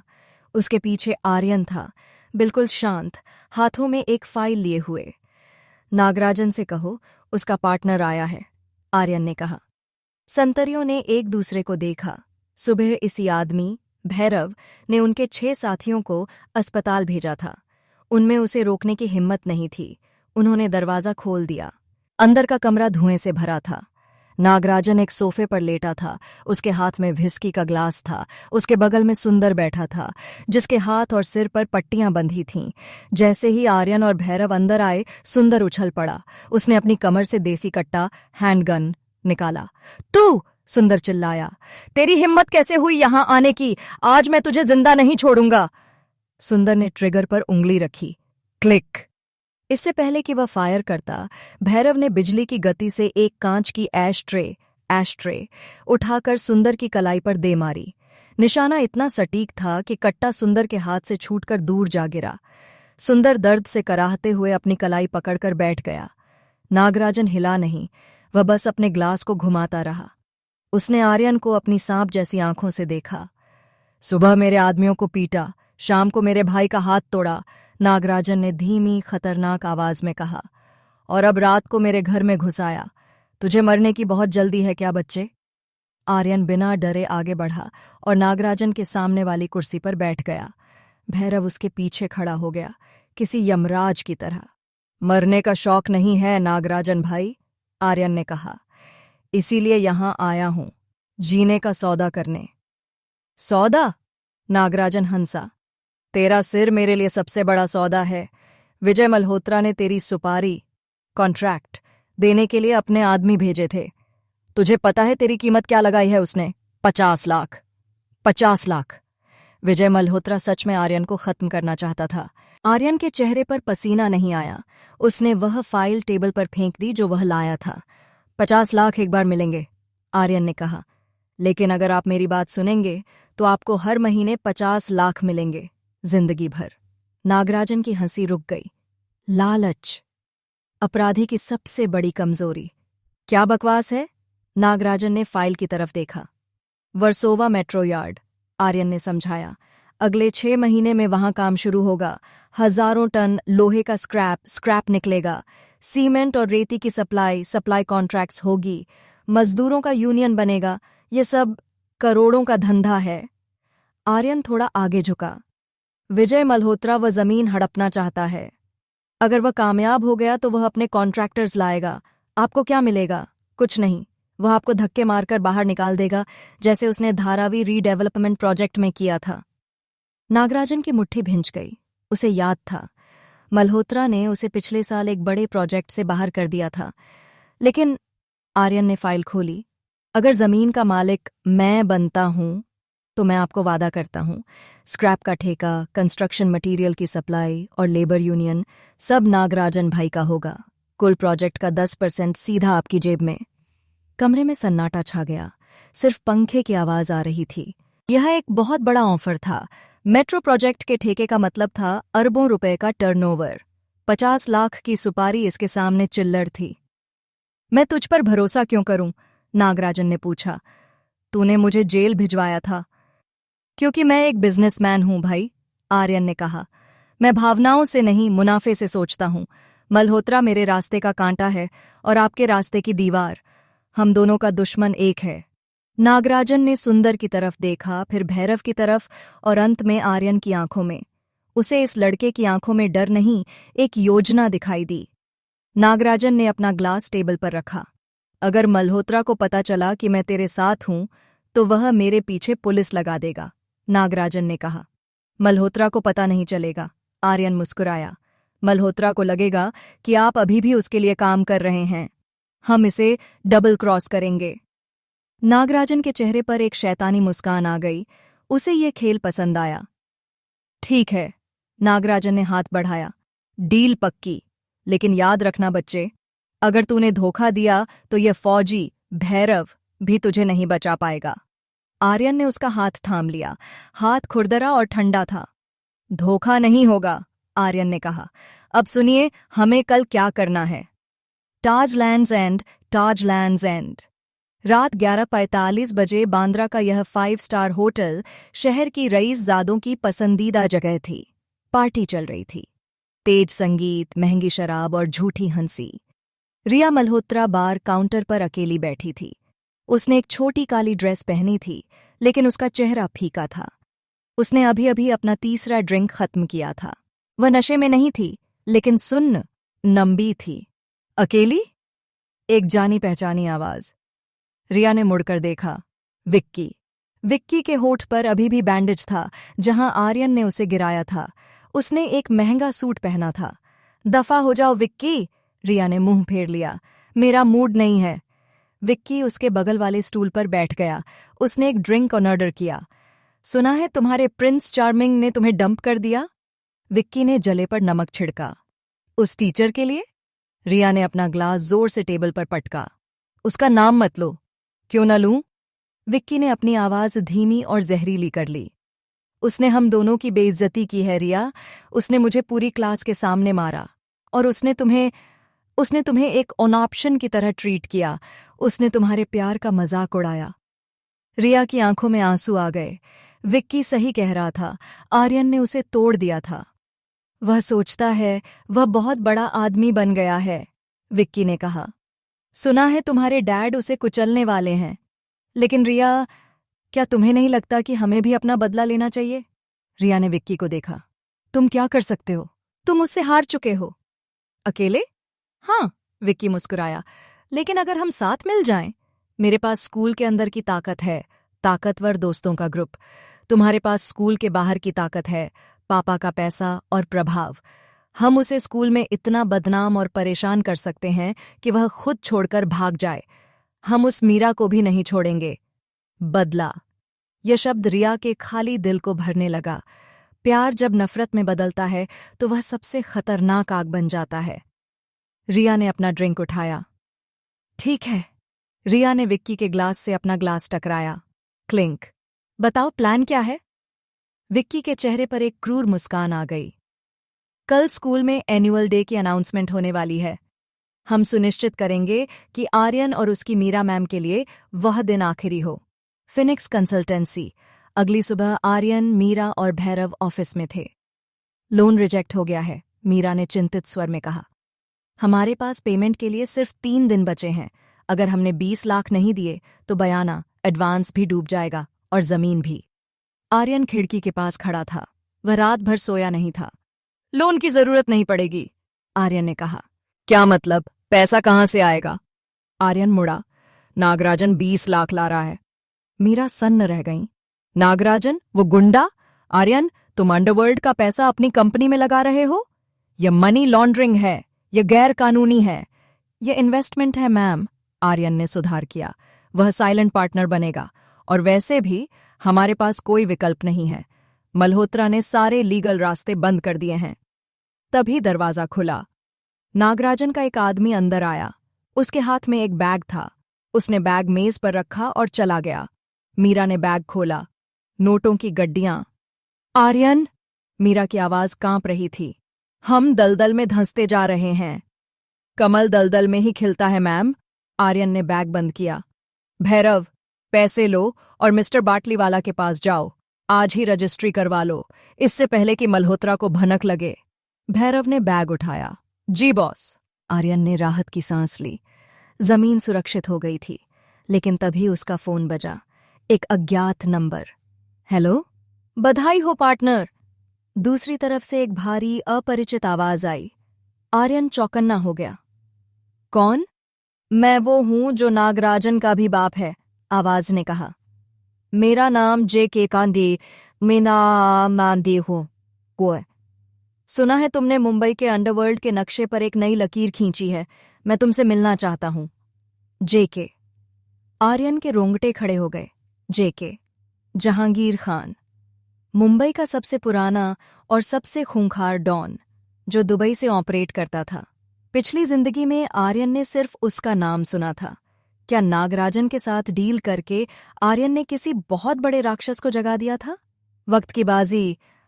आर्यन ने फोन कान से हटाते हुए सोचा, अब यह बाजी जानलेवा हो गई है। अध्याय 19। जीत की गूंज और षड्यंत्र। Echoes of Victory and Conspiracy। 23 जुलाई 2010। विजय मल्होत्रा का ऑफिस नरिमन पॉइंट की 40वीं मंजिल पर स्थित विजय मल्होत्रा का केबिन किसी किले से कम नहीं था। शीशे की दीवारों से पूरा मुंबई शहर खिलौने जैसा दिखता था। लेकिन आज इस बादशाह का मूड खराब था। विजय अपनी महंगी रोटेटिंग चेयर पर बैठे थे। हाथ में सिगार था, लेकिन उन्होंने उसे जलाया नहीं था। उनके सामने उनका पर्सनल सेक्रेटरी मिस्टर खन्ना सिर झुकाए खड़ा था। पसीने की बूंदें खन्ना के माथे से टपक रही थीं। फिर से बोलो, विजय ने इतनी धीमी आवाज में कहा कि वह चिल्लाने से ज्यादा डरावनी थी। जमीन बिक गई? जी सर, खन्ना ने कांपती आवाज में कहा। कल शाम को ही रजिस्ट्री हो गई। हमने बैंक मैनेजर को फोन किया था लोन रोकने के लिए, लेकिन खरीदार ने लोन लिया ही नहीं। उसने पूरा पेमेंट कैश और डिमांड ड्राफ्ट में किया। विजय ने सिगार को टेबल पर जोर से पटका। वह 2 टुकड़ों में टूट गया। कैश? 40 लाख रुपये कैश? विजय खड़े हो गए। कौन है खरीदार? रिलायंस, टाटा? कौन? नहीं सर। खन्ना ने एक फाइल आगे बढ़ाई।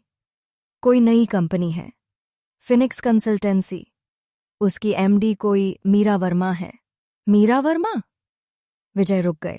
यह नाम सुना हुआ था। रिया की टीचर? जी सर। और कंपनी का असली मालिक या कहें प्रमोटर एक 17 साल का लड़का है, आर्यन शर्मा। कमरे में सन्नाटा छा गया। विजय मल्होत्रा का चेहरा गुस्से से बैंगनी हो गया। एक स्कूल का लड़का? वो भिखारी जिसे उन्होंने कुचलने की कसम खाई थी? उसने न केवल उन्हें हराया, बल्कि उनके नाक के नीचे से वह जमीन ले गया जो उनके ड्रीम प्रोजेक्ट गियास इन ये मॉल के लिए जरूरी थी। आर्यन शर्मा, विजय ने नाम को चबाते हुए कहा। तो अब तुम मेरे मैदान में खेलने आए हो बच्चे? उन्होंने इंटरकॉम का बटन दबाया। रिया को फोन लगाओ, विजय ने आदेश दिया। जब रिया फोन पर आई तो विजय ने अपनी आवाज को सख्त रखा। रिया सुनो, उस लड़के ने वर्सोवा वाली जमीन खरीद ली है। उसने मुझे बिजनेस में हरा दिया है। दूसरी तरफ रिया की सांस अटक गई। क्या डैड, ये कैसे मुमकिन है? ये मुमकिन है क्योंकि हमने उसे हल्का समझा, विजय ने कहा।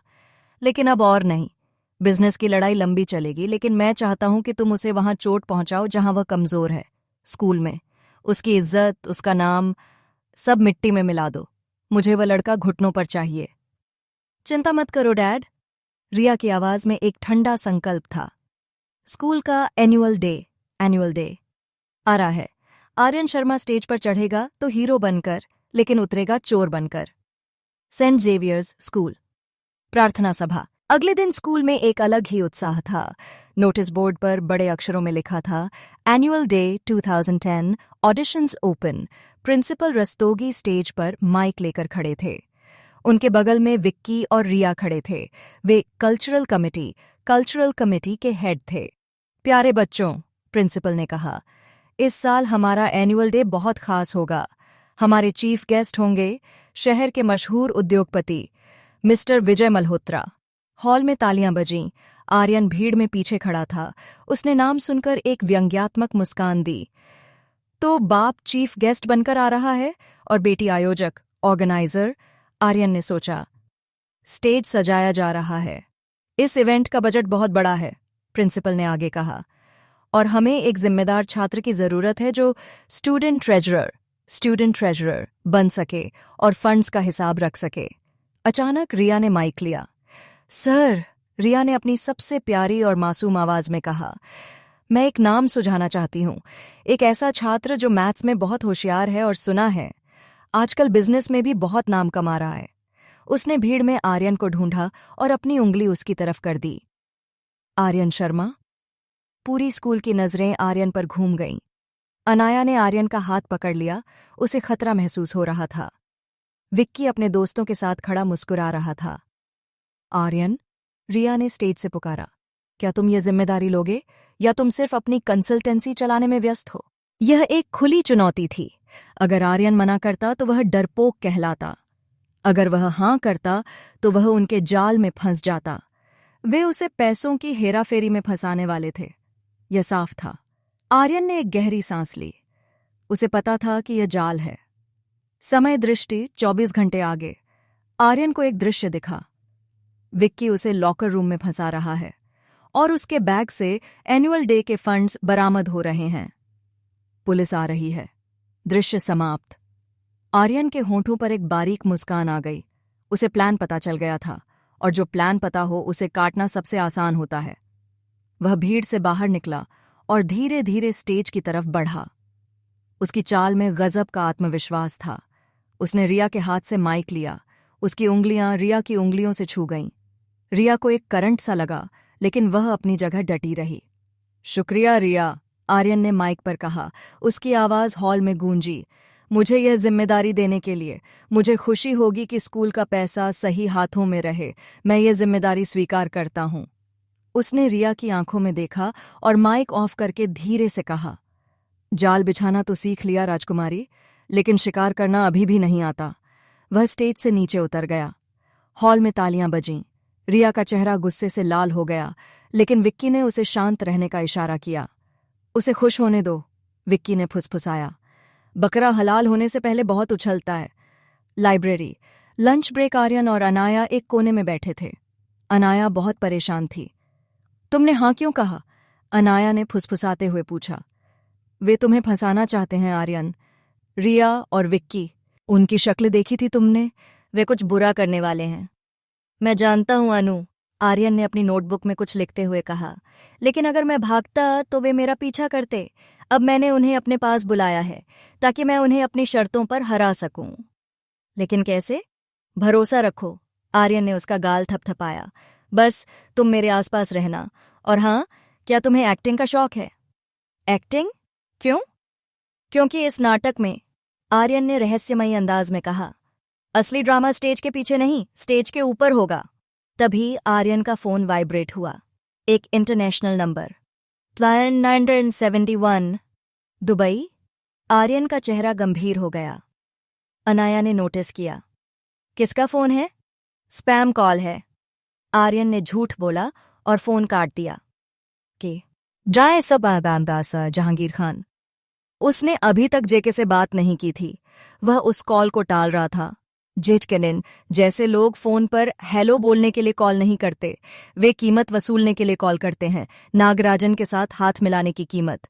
आर्यन ने फोन को जेब में रखा। अनु, चलो क्लास में चलते हैं। आर्यन खड़ा हो गया।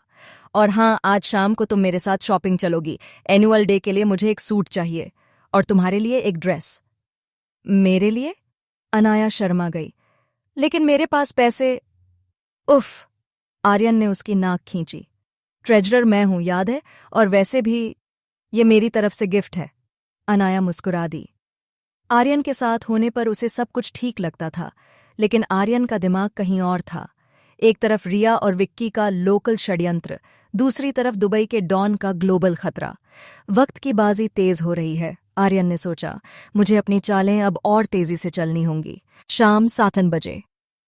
फिनिक्स ऑफिस मीरा मैम, अब एमडी मीरा वर्मा, लैपटॉप पर काम कर रही थीं। भैरव दरवाजे पर पहरा दे रहा था। आर्यन अंदर आया। वह थका हुआ लग रहा था। मैम, आर्यन ने कुर्सी पर बैठते हुए कहा, मुझे कुछ कैश चाहिए, लीगल अकाउंट से नहीं, नागराजन वाले फंड से। मीरा ने टाइप करना बंद कर दिया। क्यों? क्योंकि मुझे एक जासूस हायर करना है, आर्यन ने कहा। मुझे जानना है कि जेके कौन है, वह क्या चाहता है और उसकी कमजोरी क्या है। जेके? मीरा ने पूछा। अब यह नया कौन है? राक्षसों का राजा। आर्यन ने आंखें बंद कर लीं। अगर नागराजन एक लकड़बग्घा हाइएना है तो जेके शेर है, और शेर ने मेरी गंध सूंघ ली है। मीरा उठीं और आर्यन के पास आईं। उन्होंने उसके कंधे पर हाथ रखा। आर्यन, हम बहुत गहरे पानी में जा रहे हैं। क्या हम वापस नहीं लौट सकते? जमीन बेच देते हैं, पैसा लौटा देते हैं। आर्यन ने मीरा का हाथ अपने हाथ में लिया। वापसी का रास्ता बंद हो चुका है मैम। आर्यन ने उनकी आंखों में देखा। अब सिर्फ 2 ही रास्ते हैं, या तो हम डूब जाएं या हम तैरकर उस पार निकल जाएं और अपना साम्राज्य बनाएं। मैं तैरना चुनता हूं। आप? मीरा ने उस लड़के के दृढ़ संकल्प को देखा। 17 साल की उम्र में इतना भारी बोझ। मैं तुम्हारे साथ हूं, मीरा ने कहा, चाहे डूबें या तैरें। आर्यन मुस्कुराया। शुक्रिया। अब जासूस का इंतजाम भैरव करेगा। मुझे कल स्कूल के लिए एक फर्जी बही खाता लेजर तैयार करना है। विक्की और रिया मुझे चोरी में फंसाने वाले हैं। मैं उन्हें दिखाऊंगा कि असली जादूगरी क्या होती है। बाहर मुंबई की रोशनी टिमटिमा रही थी। शहर को नहीं पता था कि एक छोटे से ऑफिस में बैठा एक लड़का इस शहर के भविष्य को बदलने की योजना बना रहा था।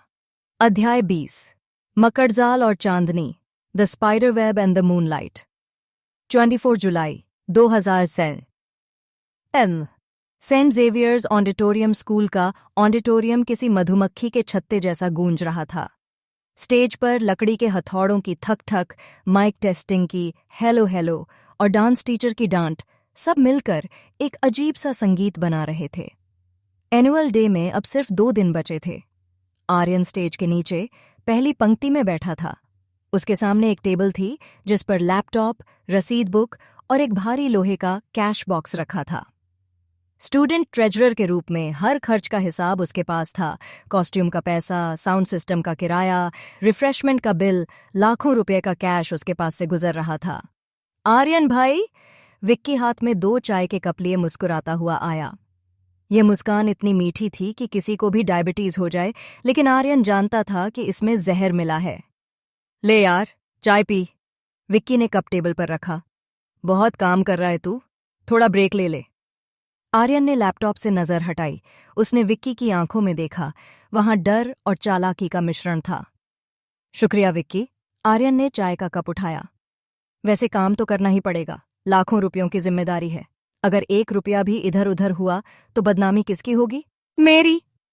विक्की की मुस्कान थोड़ी और चौड़ी हो गई। सही कहा, जिम्मेदारी बहुत बड़ी चीज है। बस ध्यान रखना, कभी कभी पैसे पैरों लेग्स पर चलकर गायब हो जाते हैं। विक्की ने आर्यन के कंधे पर हाथ रखा और वहां से चला गया। जाते जाते उसने कैश बॉक्स पर एक लालची नजर डाली। आर्यन ने चाय का घूंट भरा। ठंडी थी। पैसे पैरों पर नहीं चलते विक्की, आर्यन ने मन ही मन सोचा। उन्हें लालच चलाता है और तुम उसी लालच के रास्ते पर चल रहे हो। Green room, green room. दोपहर 2 जाएगी बजे दोपहर का लंच ब्रेक था। ऑडिटोरियम लगभग खाली हो चुका था। आर्यन को अनाया का मैसेज आया था। ग्रीन रूम में आ जाओ, मदद चाहिए। आर्यन ने कैश बॉक्स को लॉक किया, उसे अपने बैग में डाला सुरक्षा के लिए और ग्रीन रूम की तरफ गया। ग्रीन रूम में पुराने कपड़ों, मेकअप और हेयर स्प्रे की मिलीजुली गंध थी। कोने में अनाया आईने के सामने खड़ी थी। वह राधा का किरदार निभा रही थी और उसने एक भारी भरकम घाघरा चोली पहनी थी। वह अपनी पीठ पर बंधी डोरी स्ट्रिंग से जूझ रही थी। ये बंद क्यों नहीं रही?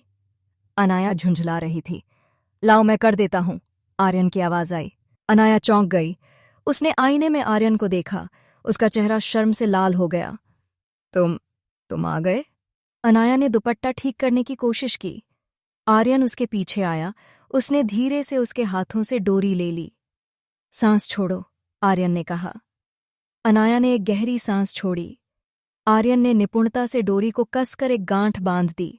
उसकी उंगलियां गलती से अनाया की कमर को छू गईं। अनाया सिहर उठी, शिवर्ड। एक बिजली सी दौड़ गई उसके शरीर में।